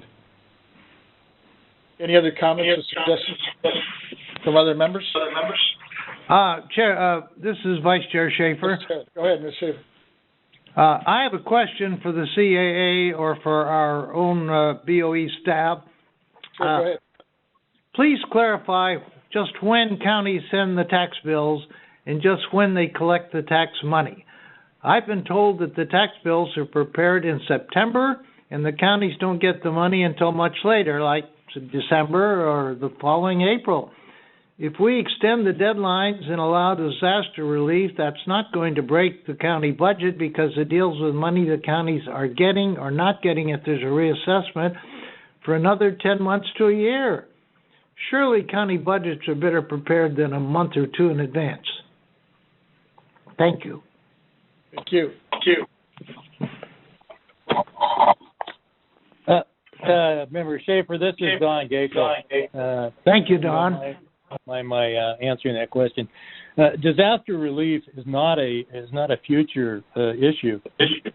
Disaster relief, if granted under Section 170, is immediate as of the date of a damage, which in this case we discussed would be pretty hard to determine, and it would require assessors to correct the roll if implemented. And obviously we are not in agreement with that, but just to give you the practical realities, we would have to correct values, and that would require, if there were reductions under that scenario, it would require the auditor to refund monies out of the current year budget. So refunding monies that have already been collected during this tax year. So it's not a future year obligation. It's an immediate obligation. Well, and I would add to what Don just said. It's not only that it's money that's already been collected, but it's money that's already been budgeted for. To further talk about the time frame, this is Chuck. The unsecured tax bills go out in the 1st of August and are due at the end of August. Some counties have the ability to turn their unsecured roll before they turn their regular roll, but I can't promise you that all counties could do that. The tax bills are typically printed at the end of September, giving the taxpayers notice of the upcoming bill and giving them adequate time to make their payments. And again, by that time, the county has already budgeted for the upcoming year, what their revenues are going to be based on the projections at the time that the roll was turned. Thank you for that information. Chair, I was he was speaking as to disaster relief. My question was more as to general practices. Yes, Board Member Schaefer, this is Wes Nichols, if I could reiterate and kind of give you our perspective and help answer your question. Would you like to hear? Thank you, Wes. So the assessor is correct that for real estate, the 2020, what we're talking about in the working group that we just got done speaking about, it would impact the bill that is issued or mailed in September, and that would be due in December, and then the second half would be due in April. So the goal is to provide relief for the December and the April bill that's coming up. As far as disaster relief goes, we estimated that the time period, say March 15th, the day of the shutdown in order to, say, beginning of June, would be about 15 to 20% of the time period of the fiscal year. And of that, there's probably 20% of the assessment roll as far as hotels and retail that would be impacted. So you're looking at 20% of 20% that would be refunded back for 2019 if the calamity or disaster relief was approved. So, Mr. Nichols, this is Chuck. I'm asking you then, so what you're suggesting is a targeted relief for one type of taxpayer and not relief for other taxpayers? I'm not suggesting that. I'm just saying that for the retail and hotels of the people that have been impacted or could show proof due to the calamity, that's what we're estimating. Okay. And then to go back to the tax flow situation, counties are currently operating on a budget which was approved probably sometime last September, and counties are currently developing budgets which they will pass in the near future based on projected revenues. And so if we take, depending upon, it doesn't matter which tax year we're going to take the revenue out of their budget, it is going to have already been budgeted for. And I don't know if the cities and the counties that spoke up earlier today have any comments. It's my hope that they're still on the call.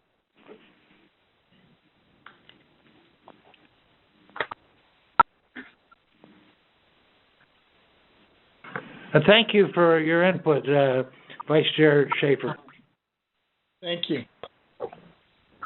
Any other comments or suggestions from the other members? Yes, Mr. Chair, I wanted just to acknowledge what Board Member Schaefer just said, and maybe ask for something else that you could consider. That coming from 8 years on the county level as a county supervisor, also chairing the budget committee for several years, and being a former president of the Board of Supervisors in San Francisco, every level of government is facing fiscal challenges beyond the county and the local level. But when any of us have ever experienced major budget deficits, state, federal, local level. So I think I would just caution us about making any assumptions about a county's fiscal position. You are correct that it takes many months of hearing public input, testimony, as well as collaboration with department heads and key stakeholders to put together a budget. I know for the City and County of San Francisco, the budget has been impacted. Normally it would be voted on and implemented by July 1st, but we're not starting county budget discussions until late this fall. The governor's own budget may revise. It's going to be a little bit late as well. So for the record, I think we should be extremely sensitive, not only to the budget positions of our counties, but to the overall budget for the state. And I think it's just a good time to be very sensitive and cognizant of that. Thank you, Mr. Chair. Any other comments or suggestions from any of the members? This is Yvette Stowers speaking. Yvette, yes, go ahead, Ms. Stowers. Clarification. I believe Ms. Coyne, did you indicate we're going to continue this conversation to our May 28th meeting?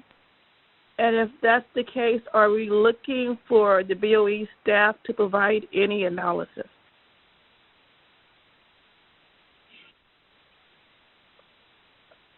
I believe Hi, so. sorry about that. Cohen? Can you hear me? I'm here.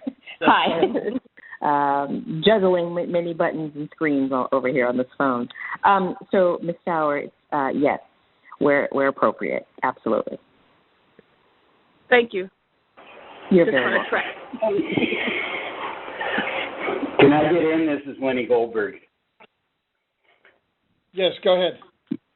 Okay, well, if the BOE is going to provide some analysis, and if they're looking at hotels and retails, that analysis has to include the great differentials in property taxes that these various properties are paying. I think this discussion is taking place ignoring what the underlying realities are of Proposition 13. And I can point hundreds of properties that are incredibly low assessment, so that relief from property tax actually has zero to do with their own economic situation, and that there should be some analysis as well of what we expect in terms of any declines in property values, which might bring us back to 2015 or some other date where that since market assessment has been done. But really, you have to look at it in terms of any discussion of relief. It really has to be in terms of the underlying misapplication of values under Prop 13. Why should some hotel that is the Hilton Hotel on the beach in Santa Barbara that's paying values from 30 or 40 years ago, is property tax has nothing to do with their economic situation. And it should also analyze the notion of what kind of income tax relief is being provided, so that, why someone has to say why this particular solution has anything to do with the problem of deep economic recession. So I think any analysis and any data should be done really has to point out the disparities in underlying tax position of these affected businesses. Thank you. Well noted. With that, members, I think we'll go ahead and move this to our obviously... Mr. Chair, oh, yeah. I just wanted this is Malia Cohen. I just wanted to acknowledge Mr. Goldberg's comments, because I appreciate them, and that's part of the reason why I want the discussion to continue to our next board meeting, because it will provide a full engagement by everyone. Yes. Thank you. Thank you. With that, let's go ahead and move into the work group number 5, which is the waiver of the wet signature requirement. And we can start with staff. I believe that was already enacted, but let's get a report back from Brenda. Yes, thank you for that opportunity. So we do have some existing practices that are established, and many of the assessors have exercised it already. We spoke about this at the April 21st meeting. Really, our responsibility under 441, I believe it's 441K, where we just need to be able to approve to the extent that the forms are submitted. We have a responsibility to approve those forms. We're talking about electronic signatures for now, which means that the assessors can send it in any form of electronic, in any media that they choose to. We just need to validate that whatever source of media, electronic media they're accepting it on, that it can be authenticated. And so to the extent that the assessor can confirm with us that it's authentic and avoiding any fraudulent kind of activities, then we are approving it quickly. Actually, as a result of the April 21st meeting, we also sent some guidance out to provide more clarity for those assessors who maybe were not fully aware of it or how it was handled. So we provided guidance. I think at this time that part has been satisfied for the deadlines and the 571s that we were talking about at that time. I think for us, longer term, we'll be looking for any additional improvements going forward. But I think for now, I think we've satisfied it for now, unless the assessors have a different perspective. Thank you.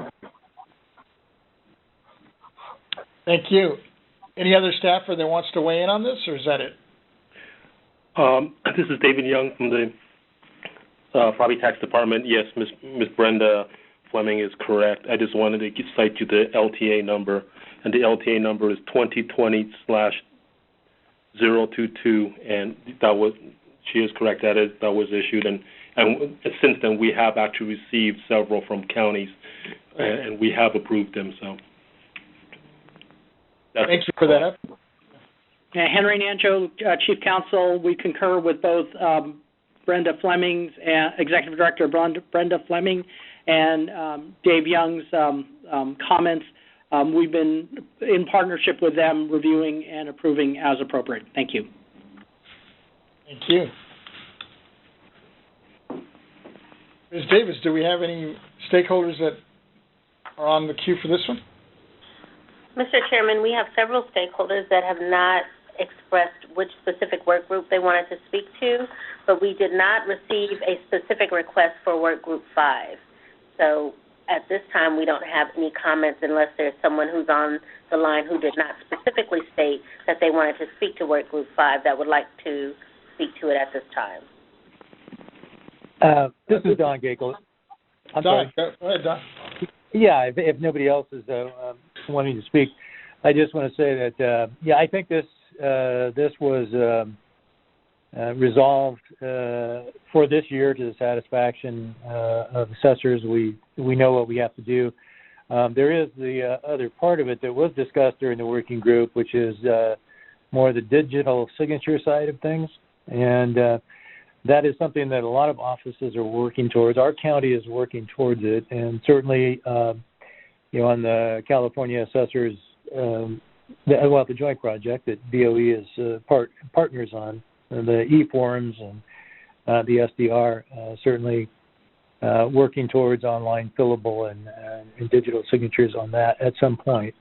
And so that's a discussion that will probably continue. That's a topic that is more of a long-term issue that could come back. So, but for this year, I think the issues were resolved as far as assessors are concerned. Thank you. Is there any other stakeholders on the line that maybe didn't get a chance to speak? Because this is the last item that we have. This is Chuck Lenhart. I would echo what Don said. I think we've got enough to work with this year, but I share his vision. I think as a small county and kind of as I've talked to other counties, it sounds like Ernie Dronenberg has really taken the lead as far as a lot of this kind of work, but I believe that there would be benefit for board staff and assessors to work to develop more defined policies and procedures for this type of application going forward. And so I would look forward to, after we get through COVID-19, maybe to put some more energy into some guidance on that. Thank you. Anybody else that we know of, Ms. Davis? We have not received any other indication that someone else wants to speak to this topic. Thank you.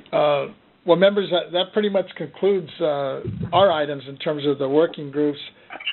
And, it's pretty well, it looks like it's pretty well laid out that we'll have several of these coming back on the May 28th agenda. And we'll do our best to at least give staff, they have a couple of weeks now to come back and put together as much data and information and try to get it back to you as soon as possible to give you an opportunity to read through it, hopefully a week before the May 28th meeting. With that, let me ask Ms. Davis to go ahead and please call the next item. Okay. Mr. Chairman, we have several other speakers who did not indicate which item they wanted to speak with. Did you want to allow them an opportunity to speak so that we can ensure that we've checked them off of our list? Sure. If you're able to reach them, go ahead. Okay. The first person that we have on the list is Mark Ong, Managing Director, Independent Tax Representatives, LLC. Mr. Ong, are you on the line? If so, and you'd like to speak or give comments, please press *0 at this time.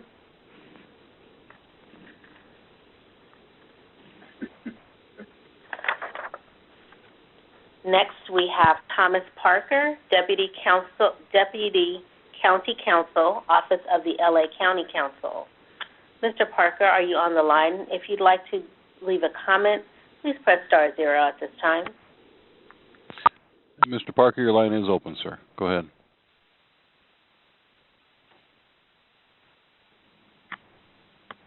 Hello, can you hear me? Yes, go ahead. I have no further comment. I think the board has heard everything from me they need to hear, and they've heard a lot from everyone else. Thank you. Thank you, sir. Next, we have David Ginsburg, Deputy Assessor, Office of the Assessor of Lawrence Keystone. Are you on the line, Mr. Ginsburg? If so, please press *0.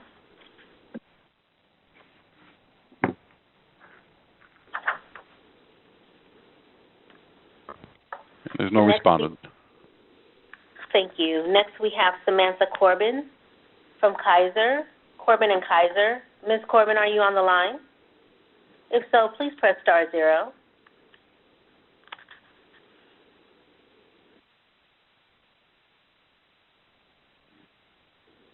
Thank you. Next, we have Steve Cruz of Cruz Strategies.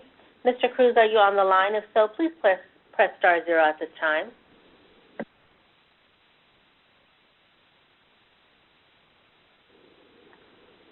Next, we have Lena Monell, Clerk of the Board of Supervisors. Ms. Monell, are you on the line? If so, please press *0.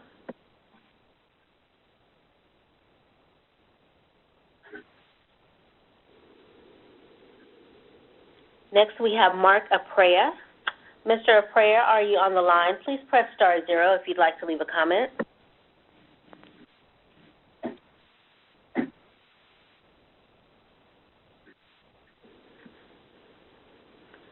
Next, we have Susan Orloff, Board Member of CADA. Ms. Orloff, would you like to make a comment? Please press *0.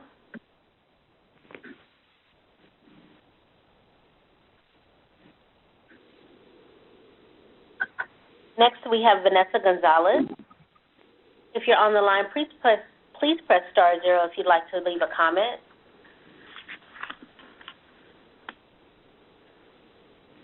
And finally, we have Terry Bernard, Director of SEIU California. Are you on the line? Please press *0.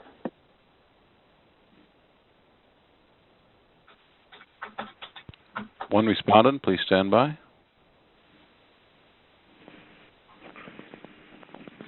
Would you like to make a comment? Okay, your line is now open. Go ahead. Hello, this is Jerry Bradley, Deputy County Counsel with Kern County. Welcome. I had dialed in to respond to Vice Chairman Schaefer's question about...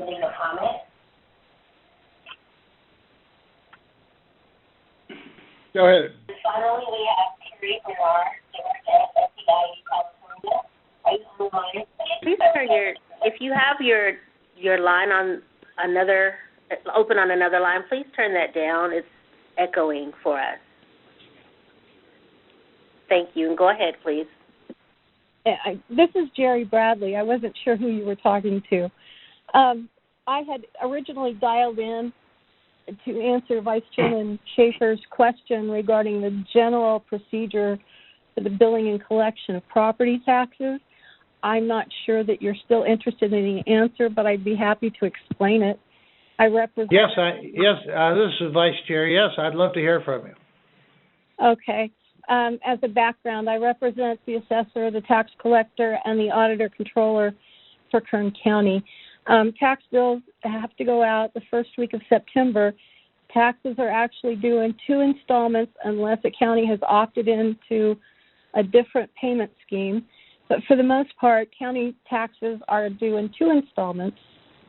The first is due on November 1st, but can be paid without penalty until December 10th.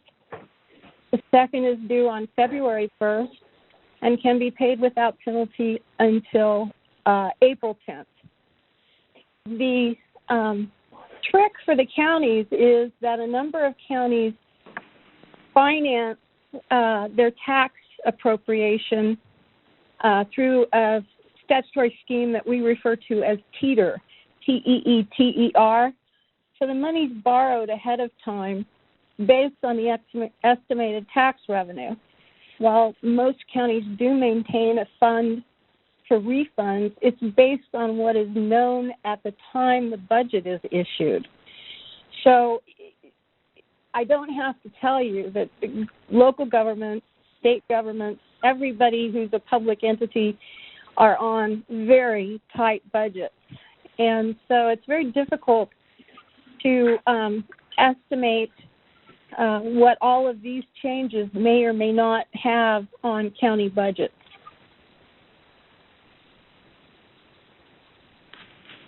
Thank you. You're welcome. Yes, thank you very much. That's very, very helpful. Ms. Davis, is there anybody else, or is that it? That is all for today, Mr. Chairman. Hello? Oh, who do we have there? Mr. Chairman, this is David Ginsburg, Deputy Assessor, Santa Clara County. May I speak now? Sure, go ahead. I will not repeat, I'm speaking regarding M1, of course. I will not repeat what's been said before. My comments are really more around process. Hundreds of hours have gone in to get us to this point by dozens and dozens of people throughout the state of California. And I guess my question, is what items are going to be further discussed over the next 2 weeks? You have over 20 recommendations from the committee. And I guess my first question is, which of the things are you going to focus on so that we don't expend the limited resources we all have, especially now during a crisis, on those items? Keeping in mind that assessors, this is our peak season. We are 6 weeks before roll close. And that is, you cannot ask a more difficult time. That's why assessors, many, have requested extensions to their roles. So we would ask that everything be considered also in that context. Now, putting aside the challenges faced by taxpayers, thank goodness the federal and state governments are helping in the appropriate manner. And then the second question is, many taxpayers, many individuals come to public bodies and suggest ideas. I guess my question is at what point, what juncture will the board say, well, we've considered this idea and we're done with it? And I think there's a number of things that have come up today. They've been discussed. And I would urge the board to really carefully consider setting aside some of these items. They've been discussed. It's now time to move on. Thank you very much. Thank you. Actually, along those lines, what I would like to do actually right now is to get somebody from staff, whether it's either Brenda or Henry, just to kind of summarize what actions we are moving forward. And I think, based on the comments you just made, and we've heard from other members as well, especially some of the stakeholders, at the end of the day, I think there's so many things that are still fluid, and we don't know how long this is going to last. We keep hearing that this thing could come back and even stronger.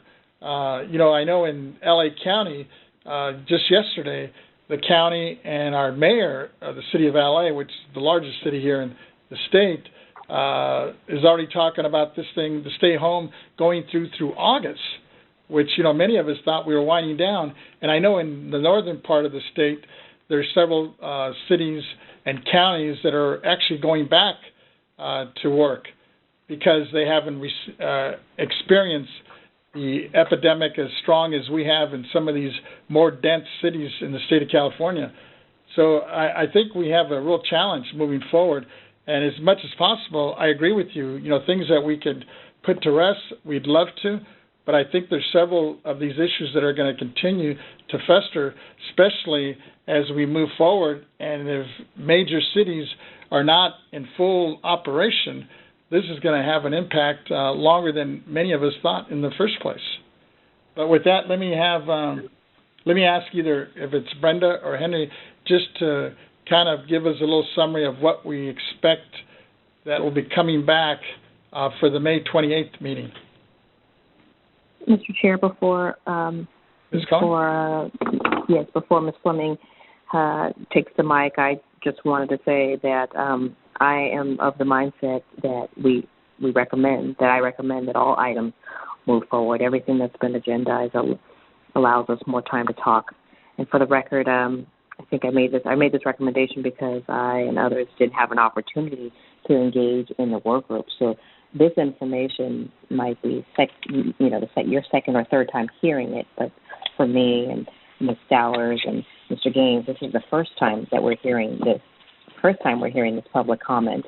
And to the commenters that express frustration about feeling like we have heard this item too much, I just want to also remind you that this is the first time that I've had an opportunity to be privy to this information. So I ask for some grace and some consideration in that.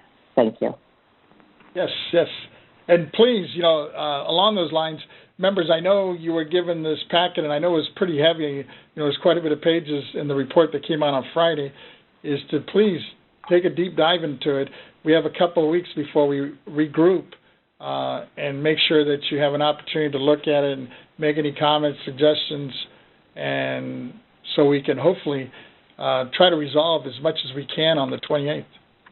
And I think some of these, are going to drag out a little longer. We originally thought some of these were going to be short-term, but as you can see, there's several opinions on both sides of the issue that some of these things probably are going to have to drag out to more of a midterm or a long-term goal moving forward. And don't forget, we still have the other list that we discussed on April the 21st of the midterm and long-term goals, so we'll also have those agendized at the May 28th meeting. With that, let me see if I can get either Brenda or Henry to kind of give us a little summary so people understand what's actually going to come back to us on May 28th. Thank you, sir. I'll take it, and then Henry, if you've got a little bit more. We're getting data fed to us now live, so I'll summarize what we have at the moment. And it's for work group 1, the first thing we have listed is the chief counsel is to provide a legal opinion 1 week prior to the May 28th meeting, providing that to all of the members. And then the members will decide at the May 28th meeting whether or not to make it public. For work group 2, we're to bring back this topic to the May 28th meeting for more discussion and possible action. We're going to place the AAB executive order language to the agenda, and we'll use the latter version that's submitted in the letter, which has been received. For work group 3, we were to place Section 170 issue on the May 28th agenda for further discussion and the option to request an opinion from the Attorney General. In addition, work group 3, we're going to place Senate Bill 1431 as a discussion item on the May 28th agenda. For work group 3, written legal opinion on Section 170, taking into consideration Mr. Moe's input from the board staff. Work group 4, revisit work group number 4 topics at the May 28th meeting with BOE input where appropriate. And we had no items for work group 5. And this is Henry Nanjo, Acting Board Proceedings Chief. I concur with the list. That's what I had. And just so it's clear, the item was taking into consideration Mr. Charles Mall's discussion from the list, because we had a Mr. Mall and we had a Mr. Moe. So just wanted to make sure we were clear. It was Charles Mall's considerations. Thank you. Thank you, Henry. Okay, with that, Mr. Chair, I'd like to just add something. Thank you to what is it called? Work group 3, the legal opinion Mr. Nanjo referenced by the legal opinion that Mr. Nanjo referenced from the Attorney General. I didn't hear that in the recap, and I wanted to make sure that that's reported back to us on May 28th.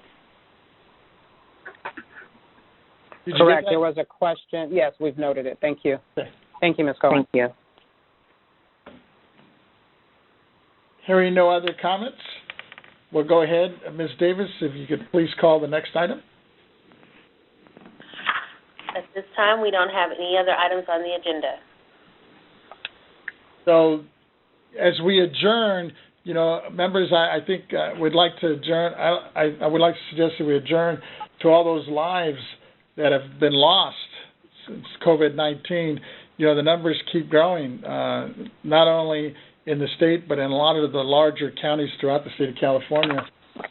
Our hearts and prayers go out to all their families. I know many of folks, it's starting to come closer and closer to home, at least in LA County with folks that I know. And I hope at some point we can get some relief on this and start seeing a downturn. But for all those, I'd like to adjourn in their honor. And if there's anybody on the line or members that know of any family or a member personally, I'd like to give you the opportunity to list their names if you wish to on the adjournment.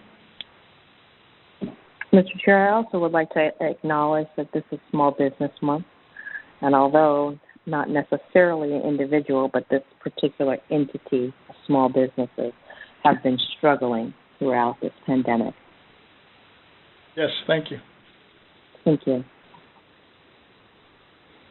Hearing no other comments or recommendations, this meeting is now adjourned. We'll see you all on May 28th.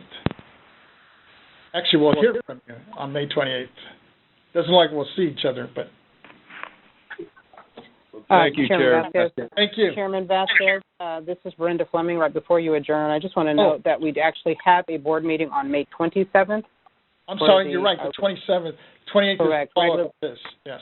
Correct, 2 days in May. So May 27th and May 28th, and that information will be published on our public agenda notice by the end of this week. You're right. May 27th is actually the BOE business, and then the 28th would be a follow-up to this. Chair Vasquez, this is Vice Chair Schaefer here. Yes, go ahead. Yeah, I'd also like to, this is the 4th anniversary of the loss of Charles Keating IV, Navy SEAL in Iraq and Iran in the battle. We commemorate that in Coronado, where he was raised and trained every year. May is the anniversary of his loss, and that's in our district, and his family has done great things for our country, and I just wanted to mention the name of Charles Keating IV again. And I want to thank everybody who's taken the time today to be with us during this awkward time, and I appreciate very much the input of all of the non-members who have spent time getting ready for today and providing us with valuable insight.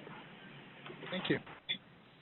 Mr. Chair, I have a few closing remarks that I jotted down that I'd like to share with people. Sure, go ahead, Ms. Cohen. Thank you. I'll be brief. So, to the chair and my fellow colleagues and the Board of Equalization executive team, also to the assessors on the line and other stakeholders and general public, I just want to acknowledge your leadership and thank you for this very productive and engaging and incredibly informative meeting. First, I also want to acknowledge and thank the Vice Chair, Mr. Schaefer, and the members of your team for your work in the work group.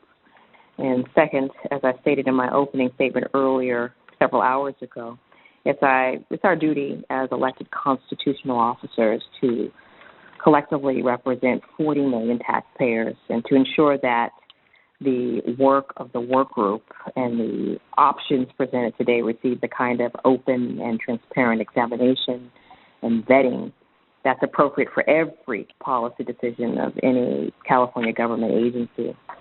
I, along with 3 other members of this board, didn't have the benefit of listening in an open public meeting to the presentations or the discussions. Therefore, today was extremely valuable for me. And however, in the spirit of Baggy King, I am pleased that the chair, Mr. Schaefer, is that you? Please mute your phone. I just wanted to say that in the spirit of Baggy team that I'm pleased that the chair has agreed for the second meeting, May 28th, to make sure that the agenda lists the 5 issues addressed in the work group and all the sub-items board members requested. I also encourage the executive director to partner with us to ensure that best practices are followed in the development of our agenda. And by doing so, we ensure that the public and all the relevant stakeholders, we all receive the proper and adequate notice about the matters that we will address, and have an opportunity so that they can address it, so that they can also have an opportunity to participate in our meeting. So, Chair Vasquez, in closing, thank you for your leadership. I'm confident that collectively we'll be able to make the right decisions during this trying time to provide the taxpayers the resources, to provide the assessors the guidance, and overall the need to protect rights while simultaneously ensuring the assessors and the assessment appeal board have the resources and tools that they need to minimize any disruption in this, quite frankly, this $70 billion property tax system. So, Chair, I appreciate you giving me a few moments to close out this meeting, and I also would like to recognize my staff of 2 who are mighty, Regina Evans and John Fiella, for being incredibly diligent and thoughtful as we continue to boldly move into uncharted territory. Thank you, Mr. Chair. Thank you, and thank you for your patience. I know this is some trying times, and we're trying to do as much as we can and obviously try to move things as quick as we can. And sometimes that's a bit of a challenge, given the fact that we can't actually meet in person these days. But with that, we will go ahead and adjourn this meeting. And as was mentioned by Brenda, we do have our May 27th BOE meeting first, and then the 28th will be a follow-up to what we started already with this task force. Thank you all, and have a blessed day and have a safe one. Thank you. Thank you, sir. Members. Ladies and gentlemen, that does conclude your conference for today. We do thank you for your participation, and thank you for using AT&T Event Conferencing. You may now disconnect.